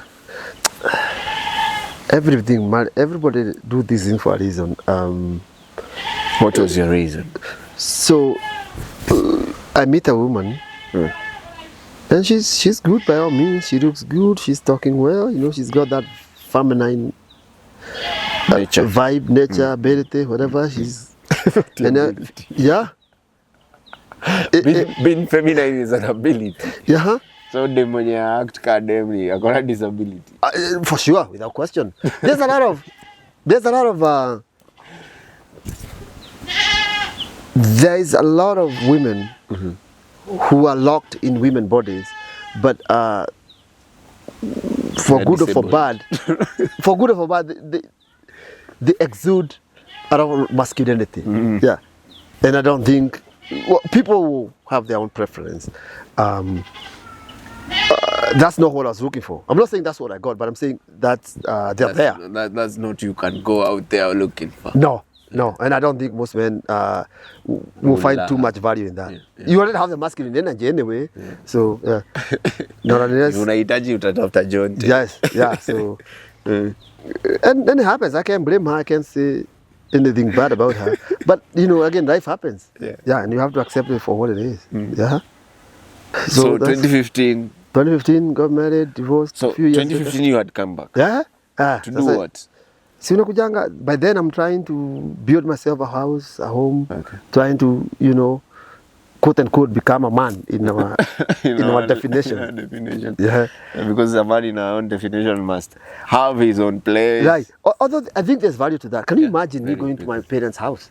Yeah. You know, that would be a little bit shameful for me to do so. There is that part. And it gives you a little bit of space and independence where you don't have to deal with people if you don't want to. So so I did that.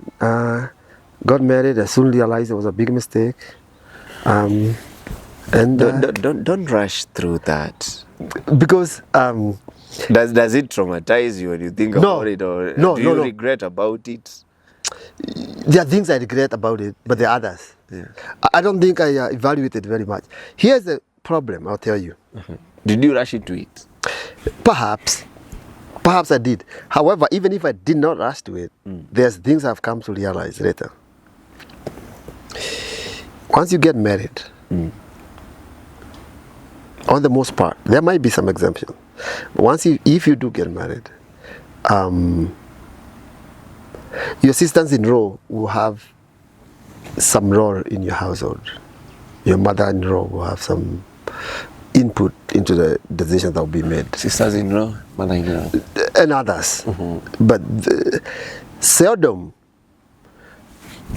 do those not come into the household and how you handle that. And I'm saying this with nothing but just pure observation. Because everybody have a history. Your wife will bring her history and her experience with her. And most of it is rooted in family. So she's not going to just come up and cut off everybody. And neither will you. So even though it's supposed to be union of two people, some decision will be influenced by what is being said. And that sometimes that is good. Sometimes that could actually end up making the right decision and shape you into the right direction. But sometimes it's not. Yeah. And if you're not ready to deal with some of this tension, stay away from it. You are 37 by that time. Yeah. So, umemjua 2015. Na nikamua 2015. But nonetheless, like mlijua na Friday, Saturday, Monday umemua. not with that level of quickness, but the point is,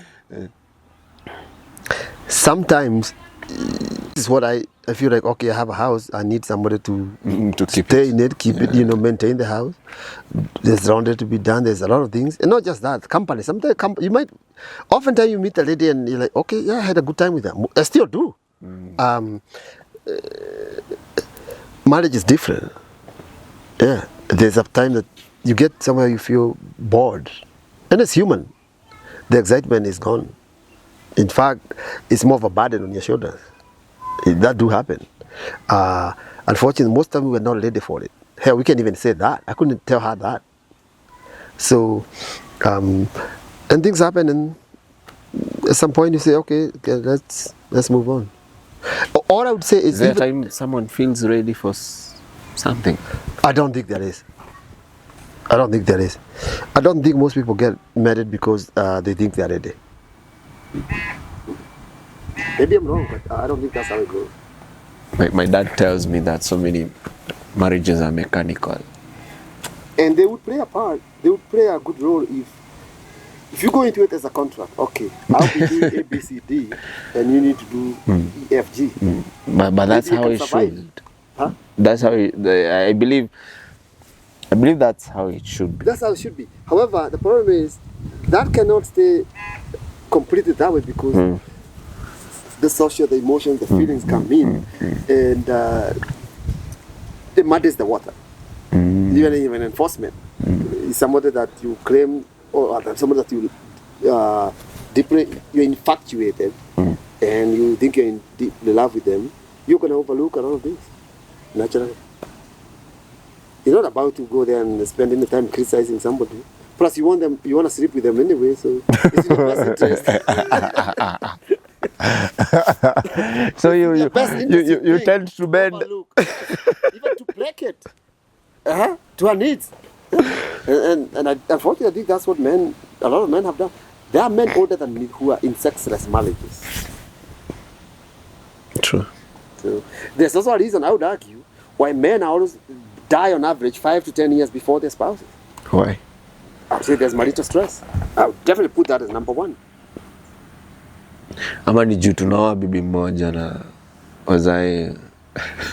However you put it, I would say that there's something called marital stress. Because when we were starting off the show, you were telling me that ulikuwa unaona babako twice a week. Yeah. Na ile time umemuona longest ako kwa shamba. Yeah. That is true. Will it the be brothers may have spent more time with him, but that's what I remember. But will it be like akiboeka na mkoro anaenda kwa? For sure, he was a womanizer. The problem is not even the womanizing part. I don't think that's a problem. I don't think any man. It's the problem was he didn't manage that time well because he probably could have shaped me or others in a little bit more, give a little more directions. And I'm not bashing him or anything. I just think that those preoccupations meant less time, which meant less directions in a way. Yeah. So also could be like he also prioritized himself. Of course. And I don't blame him for that. Yeah, which should be a good thing because. In fact, I congratulate him for prioritizing his life. Yeah. Because when 1991 came, it was over. He better have gotten what he wanted. And we should do the same thing. Because time will win, whether we like it or not. Yeah, gravity and time always win. And that's it. How long were you married? Till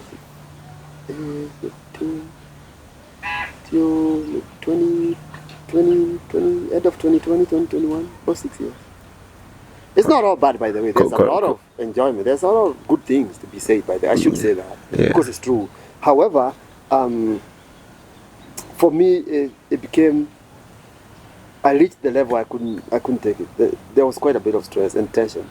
There's nothing worse than a couple that is going to just go past each other. You don't even like talking to your wife or your husband, for that matter, for the lady. So it builds a lot of tension. Then mko even the same house, right? Almost the same bed. Yes. But there's not a whole lot of communication. And I cheated, by the way. I should say that. You cheated. Yeah. What do you? I had a child out of wedlock. I don't really understand what we call cheating because it's our own nature to always pursue. Yeah. I'm using that language because it's what is the normal thing. Because if I say I used my options, it's gonna look like I'm oversimplifying. But the truth is, I cheated. I had a son out of wedlock, and that's okay. You're only son out of wedlock. I'm a before then you had some other kids before marriage. So my sister who died in the US had twins. One of them died, the other one survived. I adopted him. That's my oldest son. And then my wife and I we did not have the kids. But even when we were still married, I made another son. Okay. So that's all I got. So you have 2 boys. 2 boys. Yeah. Okay. Interesting. For 6 years hukupata mtu. Oh, but ulijitest huko sawa. Okay, there's confirmation for that. But also, I should say, even I got married, but I left. Alikaa tu hapa Uganda. Nikarudi 18 akakuja US 2019. So there was time that I was we were married but separate or living in different places. So pia after amekam US bado mko mnaishi pamoja? So tuliishi, nasema but before she came, mimi nilirudi. So if you say 6 years, yes and no. So only 3. 3. Yeah, all 4 if you like. Anyway, the point is, for those who decide to go into it, more power to them. But the tension shall come. Had I known this, maybe I could have been a different person. Yeah, and I've already got to know how to do conflict resolution, because it's inevitable. 100% inevitable. And you cannot be too selfish with it. It's a very special union. Maybe you should talk to counselors or people who have actually had successful marriages. Maybe those are the people who should comment on it. I can just tell you have mine. And that's all right. As long as it's not ugly, there's no violence, these are things that you can maneuver. Yeah. Okay. Yeah. Was it also the reason why you checked, you compared notes with life and yourself? Every engagement, you come out with a lesson, whether we see it or not. Somebody told me a long time, everything is an expression, and it is true. Everything is an expression. Without question, yeah. Whether you are expressing the violent side of you or the more conforming side of whatever it is, everything is expressing itself. It's up to us to see whether you're being tolerant or maybe too tolerant, too lenient. I don't know. But everything, if we really study it, is an expression of some form of energy. That's what it is. Interesting. So, how is life? Life is still lifing.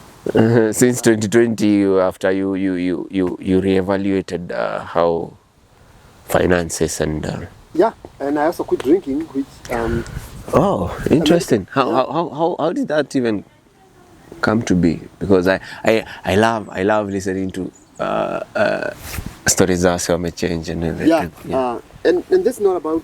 Were you like drained into it? So when you're drinking, you are the last person to be able to assess your own habit. You just brain chemistry will not allow you to see you. It's a real problem. It's not a problem. Depending on how people are picturing you, irrespective of, I know mtu akiwa na doa kangi was off, but people mirror you, right, from the people you are having around. Correct. How was the assessment of who I was? Yeah. It's a mixed bag. I think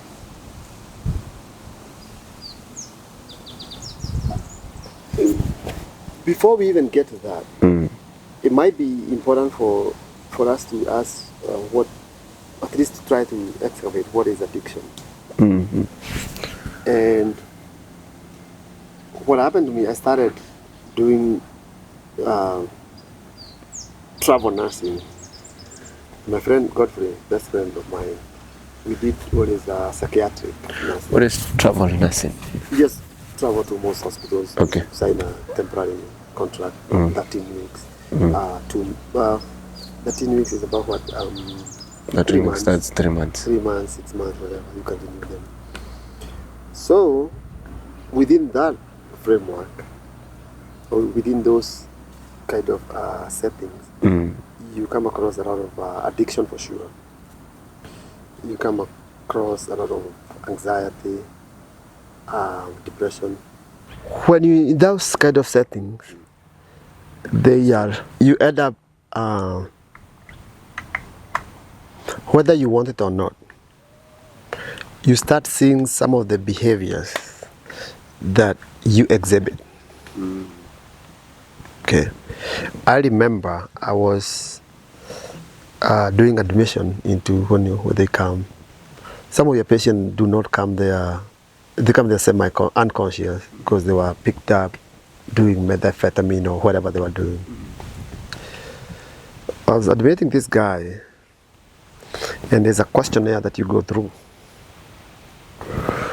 And after reading this book, this Canadian doctor, The Myth of Normal, I would still go by the questionnaire, but I started asking other questions that I had learned from this book. Because I realized whether they're talking about addiction or real mental illness, the organic mental illness, if you really want to, it becomes very hard to actually know where people are.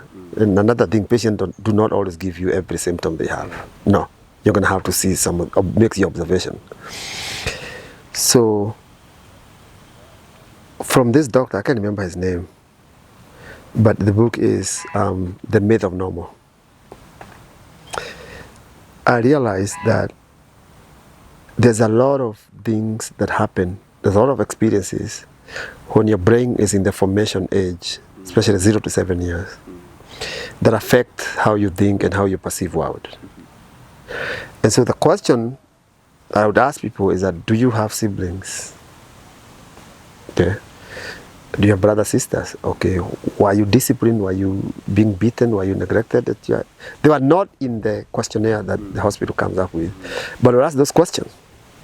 So this guy looked at me. He had been to other psychiatric wards. This question has never been asked. So he asked me, why are you asking me that? And I said, because I've been a nurse long enough, told him, to know that your childhood might affect your adulthood. I just want to know, is there a chance that you are molested as a child or neglected, or what does your child look like? So he answered, and I moved on. And this day, I was drinking then. So I'd go home and drink. One time a beer, maybe another day I'll drink 20, whatever. Depends on, depending on what was happening in my schedule, whatever happened that day or the next day or the next week, you know. And one time I'm in the bed and I'm thinking, well, I asked him this question because if you're a nurse, there are those patients who you never forget. Yeah. You don't have to choose it, they just, you interact with them and it doesn't go away. I asked him, I asked myself, what about my own childhood? So I started looking at it. And I realized that, and I told this gentleman, by the way, anytime you drink, I want you to go get a diary. We became friends, you know, because the way he was responding. I told him, let's do this. Anytime you drink, get a diary and tell me the things you do when you do drink, people you talk to, and the things you do before you get to drinking. And that was it. I had read about that from another author, I can't remember who. And then I started analyzing my habits. And I realized every time I would drink, I would call my mom when she was alive. And it came to me, I was like, oh, there's something I missed when she was, when I was young, that I was chasing. I was in the total pursuit of her attention. Well, A, she was dead. And B, even if she was alive, I could not go back to become a child to get it. Okay, yeah. So then I was able to, I was like, look, yeah, once I knew what I'm pursuing with the alcohol, then I knew it's a con job. I can drink what I want, I'll never get what I'm looking for. So I was able, yeah, I didn't even have any withdrawal symptoms. I had a headache the second day, and that was it. I mean, the second week after I quit. And once you realize why you drink, it's very easy to stop it. Yeah, submit to you, once you realize why is it that you use whatever substance, chemical substance you might be using, other than alcohol, then the recovery becomes easy. Yeah. Yeah, you can give up something that you realize is not in use, is not in line with whatever you find useful in your life. Yeah. So yeah, I see people going to rehab in Kenya, whatever, and I'm going. Most of them are gonna relapse. Yeah. There's not. 98% of the people who go to rehab, they are forced. There's a reason why for the relapse. They do not excavate. They do not dig to find out what could be down there that somebody's pursuing. If you can, then you're lucky. Yeah. So, and there's nothing against the rehabs. I don't want people to think I'm against it, but it's just that it's a facility that's not facilitating for the person to really. Yeah, and as long as they're not gonna go into the childhood, for example, they're not gonna be able to get to the solution. I would submit to you, chances are, brain is a very, very unique thing, and taking of substance only changes how it functions. So you have a problem that is changing, and you have a problem that is sometimes unable to assess itself, and you have a stranger telling you to do this. You tell me if that's the way to solve any problem. I don't think so. So the people perhaps who can help a lot of addicts people is folks who grow, who are present in your youth, because they have a damn better understanding of what could be going on in their life. Yeah. So. Sasa umeacha tei ndio ukaevaluate pia na your finances. Yeah. Those goes together for sure. For sure. Even if I would say I was relatively, and this is the thing, the worst person is the person who is employed, have a good job, they drink, they still pay their bills. Because there's nothing to see. Yeah. Yeah. You know, somebody told me is there's a I'm forgetting. There's a frog. You put it in the water, in the tank, and you start heating the water. The frog is not aware immediately. You keep heating the water. By the time it realizes the water is boiling and it's gonna, of course. So, because it starts adopting. Yeah, its own scale becomes the block to realize that the danger is here. You see, and that's alcohol for you. So alcohol is like that concept. Yeah, especially when you're functional in the society. Yeah, that's a lot of my friends. They're very good people with good standing in the society. They have their job, they have their professional, everything is good. They're paying for their kids, they're doing very well in business. And yet, the danger is still there. Yeah. So, and unfortunately, they're not, oftentimes they're not aware of it. Yeah. So.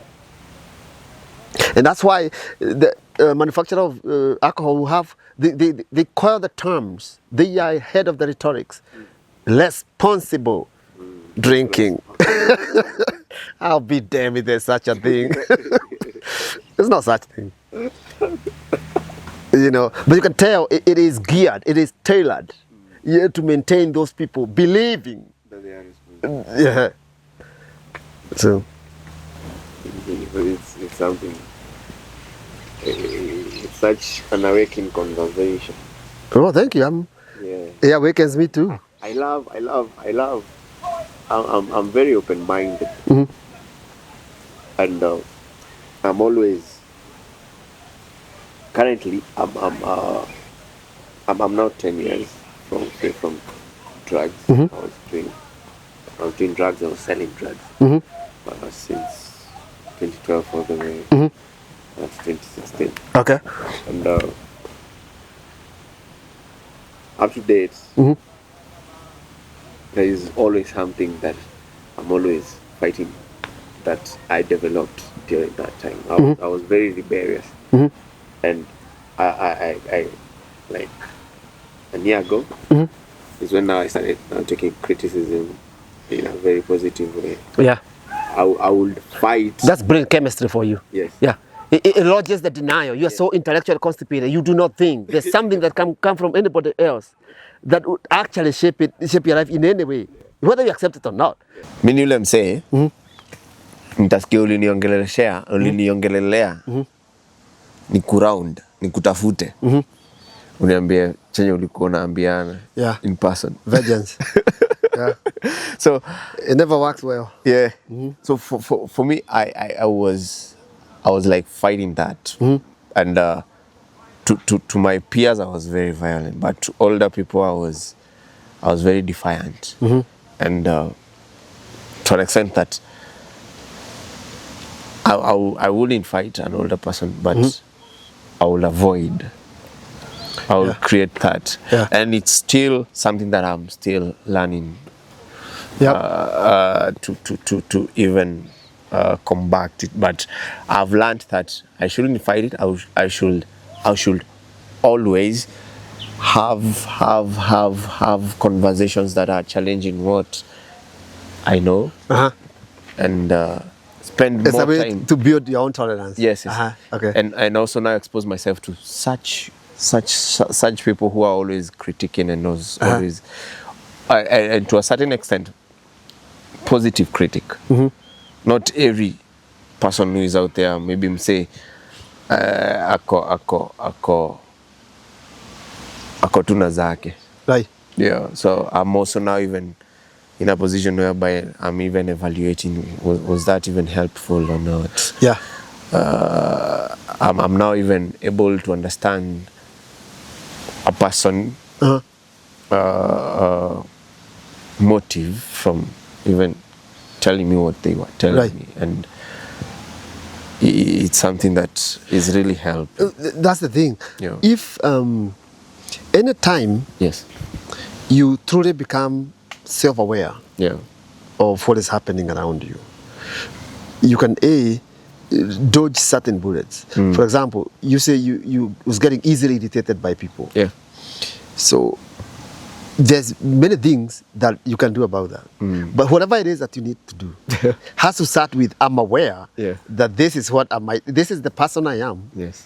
And this person I most likely want to become. Yes. If you live in that awareness, then you're most likely to live a very good life, because you're never gonna let yourself slide into the person you're trying not to be. To be, yeah. Problem is, I think some of us oftentimes, this awareness is not there. So we slide back into the ugliness. Yeah. And the awareness button needs to stay on. And one thing that really also helps me also to do this kind of stories, because I've been there. You've been in the trenches. Yes. And I've overcome, and I'm still overcoming. Right. And that's the key. I tell people I'm not even a former alcoholic. I say I'm alcoholic. Once one alcoholic, you don't get to move. My brain has been affected by some chemicals called alcohol in one or the other. So it's not about becoming pure or holier. No, it's a struggle to not use something that I know is not good for me. Yeah. So it's very good. Wow. So how has life changed for you since you took responsibility of your finances and being aware of where you are, where you want to be? Right. I say I'm more intentional. I make a decision. It's easy because I'm no longer under the influence. So I don't rarely seldom do I make an emotional decision. I just look at, okay, do I think I should do this? If the answer says yes, I do it, I pursue it. If the answer says no, it's easy. Yeah. So and the good thing, you don't have to wake up with a hangover. You don't have to worry about how much money you spend. You don't have to worry about so many things that goes wrong. Wamuki kuangalia mpesa messages or whatever messages you have to look at. And once you get drunk as a man, there'll be women taking money. Yeah. There's no separating those. So there's a lot less distractions in life than there were when I was consuming alcohol. So these are the advantage. The problem is, and I'll tell you this, once you quit alcohol, siku moja inakaa 2 days. Imagine I get home 6 p.m. or 7 p.m. Nimetoka kazi. Kesho niko off. I'll drink till midnight, go to sleep. Now I have time. It's 7 p.m. Siwezi get up. 8, 9, 10. Oh boy. I would go to the library inafungwa, I still don't feel like, na naona liquor store iko pale. Yeah, so a lot of time just How was unleashes. that struggle? For me, it was easy because I spent 2 years in the rehab. Okay. But the reason why I spent 2 years in the rehab, because I was also wanted, so the rehab was a very safe place. It's hiding place, yeah. And I also went back to school still when I was in the rehab. So there was a lot of Preoccupation. preoccupation. But now, things you and you, Yeah. with the freedom, with the ability to also. I could walk to a liquor store. Even Yeah. today, I could walk to a club and get me a Tusker. See, once I realized what I was pursuing, which is my mom's attention, and I know I'm never going to get it. Even if she was alive, I knew I cannot become a child. So I knew, okay, I can live in self-deception or just give it up. And it's much easier to just give it up because I know full well I'm not going to get that which I think I'm getting. Yeah. See, and that's a con job about alcohol. It creates the illusion, especially the euphoria after you drink one or two. Yeah. There's this happiness that comes to you that you don't want to give it up because it is exciting. The feel good. Yes, the feel good is real. But also I knew even if it gives me the illusion, I'm still never gonna get where I wanna go. If you realize you're driving the wrong way, you're not going to the only thing want. you could do is make a U-turn. Yeah. The only thing you could do. I believe we'll have another session whereby we are talking about addiction because we have a very huge menace of gambling addiction and alcoholism and masturbation, which a lot of people struggle with secretly. I used to also have the addiction of masturbation, and then I realized that I'm chasing something that I'll never even satisfy. Yeah. And I believe we'll have a full session talking about addictions, and you'll help us to unpack on it because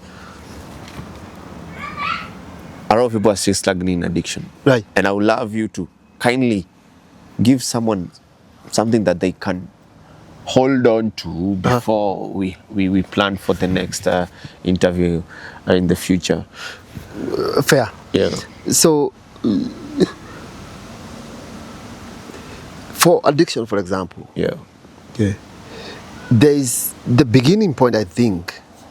If you're going to assess, you're going to have to do, if you're going to do self-assessments, I would say we need to start with some form of self-forgiveness. You know, you find yourself in a pool of water.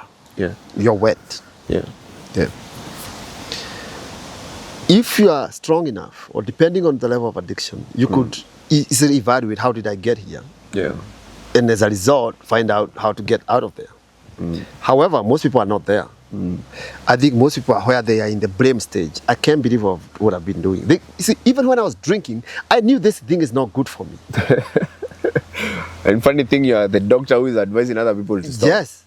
But I knew, especially sometimes I did drink some of the alcohol is even 7%, 8%. It's really bitter. And I could tell I'm not feeling good in my stomach. But I wanted the highness anyway. 7% is the highest.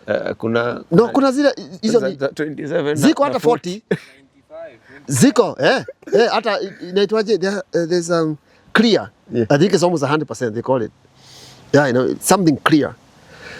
But in terms of the beer, there's a beer that goes up to 9% or so. Yeah. I'll drink those sometime. So it's not like I did not know. I knew full well that this thing long time may not be very good for me. But I did it anyway. So it's not like people don't know. It's really, they feel at the place that they are hooked. I need it. Oh, I'm just going to drink one. I'm just going to, you know. So, we got to discover what is it that may have gone wrong. And allow ourselves to, okay, I've done this. What next? See, if you can start with self-forgiveness, there's a chance you could say, okay, nimefanya hivi. This is who I am now, but this is not who I wanted to be. If you can close that gap, and that's why people need to self-forgive themselves, then you can actually find a way to move. Yeah, and move at your own speed. Yeah, you know, I'll be lying if I tell you this is what you need to do. Everybody has a different. It has to be very customized to a particular person, given the habits. But the best way to overcome it, in my experience, is to look into your life, make a diary, start writing. What do you do before you take whatever substance you are partaking? What do you do after? What does it feel like? And then look at those patterns. Look at those trends. Let them tell you where that might be. Yeah. Some people might need help doing it. Some people might do it on their own. But I think looking there might be useful. You know. Yeah. And if you're sober for 1 day, that's good. If you're sober for 2, that's still good. There's something to be proud of. Yes. Anytime you can change your life intentionally, not because your wife is saying, don't do it for your kids. That's another misnomer. Do not do any of these things for someone else. Because what if your child died tomorrow? You have enough reason to drink yourself to death. Do it for yourself. Right. You got to do it for yourself. And because you want it. I don't care what your spouse says. Yeah. What your children say. It's going to have to come from you because it's for you. And only you can control this envelope. Nobody else can do it for you. Yeah. Wow. Awesome. I'm speechless. I think I'll go and reboot. Okay. You're fully packed with a lot of things to unpack, and I think we'll have more of this very often. Okay. Whenever you have time, and I know there will be so much. We'll see the comments. I know. Kuna watu tumeguza roho. Watch away. There's so many people who are not always open to such kind of conversations. And that's okay. People have stages. Yes. There's time I was in total denial. Yes. Yeah. So whatever stage people may be. So I know there are so many people who have learned. There's so many people who have enjoyed this. Okay. But there's always I'm now that I'm always front camera, I'm always expectant of everything. Yep. Yeah, so good, bad and ugly. Yeah. They shall come. Yeah. And inatupatanga na tunaichukua venye iko. Ndio manake. Yeah. And it's so interesting. I'm honored and happy to have you. Thank you. My last question. You've learned all this. How are you making sure that your sons won't go or won't be empty whenever they're facing life? Let me put it. Yeah, that's a good question. Unfortunately, there's not a good answer.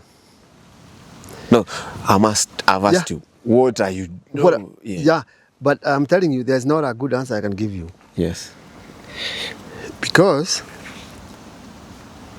I like to assume, I like to do what they call self-erasure. I take myself out of the picture. Self-erasure. Let kids pursue their own lifestyle. Okay. I need to be in the background. If they think what I'm doing is better for their life, they should do it. Okay.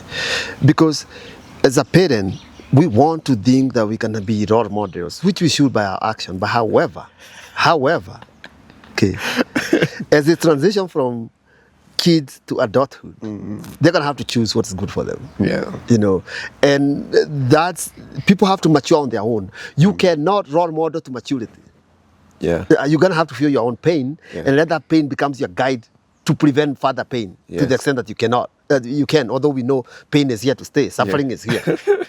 Okay, so all I can do is direct, hey, I don't think this is a good idea, and this is why, and I try to stop it. Because to do more than that then might create, okay, what should I do now? I don't know. What do you want in your life? Yeah. You know, when they become adults, it's a whole different ballgame. You know, and my job is not to tell them what to do. My job is to perhaps help evaluate what's in front of them. And then they choose where I want to go, north, south, wherever that direction is, then you take it. As long as you know what that could bring, then you be you. Because if my mom tried to tell me to be like her, it would be the Third World War. You see what I mean? And if that's true, then I have to leave some space that, they may want to pursue their own life in different ways. And that's okay. I'm totally okay with that. You're raising men. How is that for you? It's in a way it's empowering, to see them and to know that sometimes they will do some things the way I do them. But also, I live with a challenge that they might want to live differently. Do you want them to be like you? Do No. you want them to live like you? No, I would not.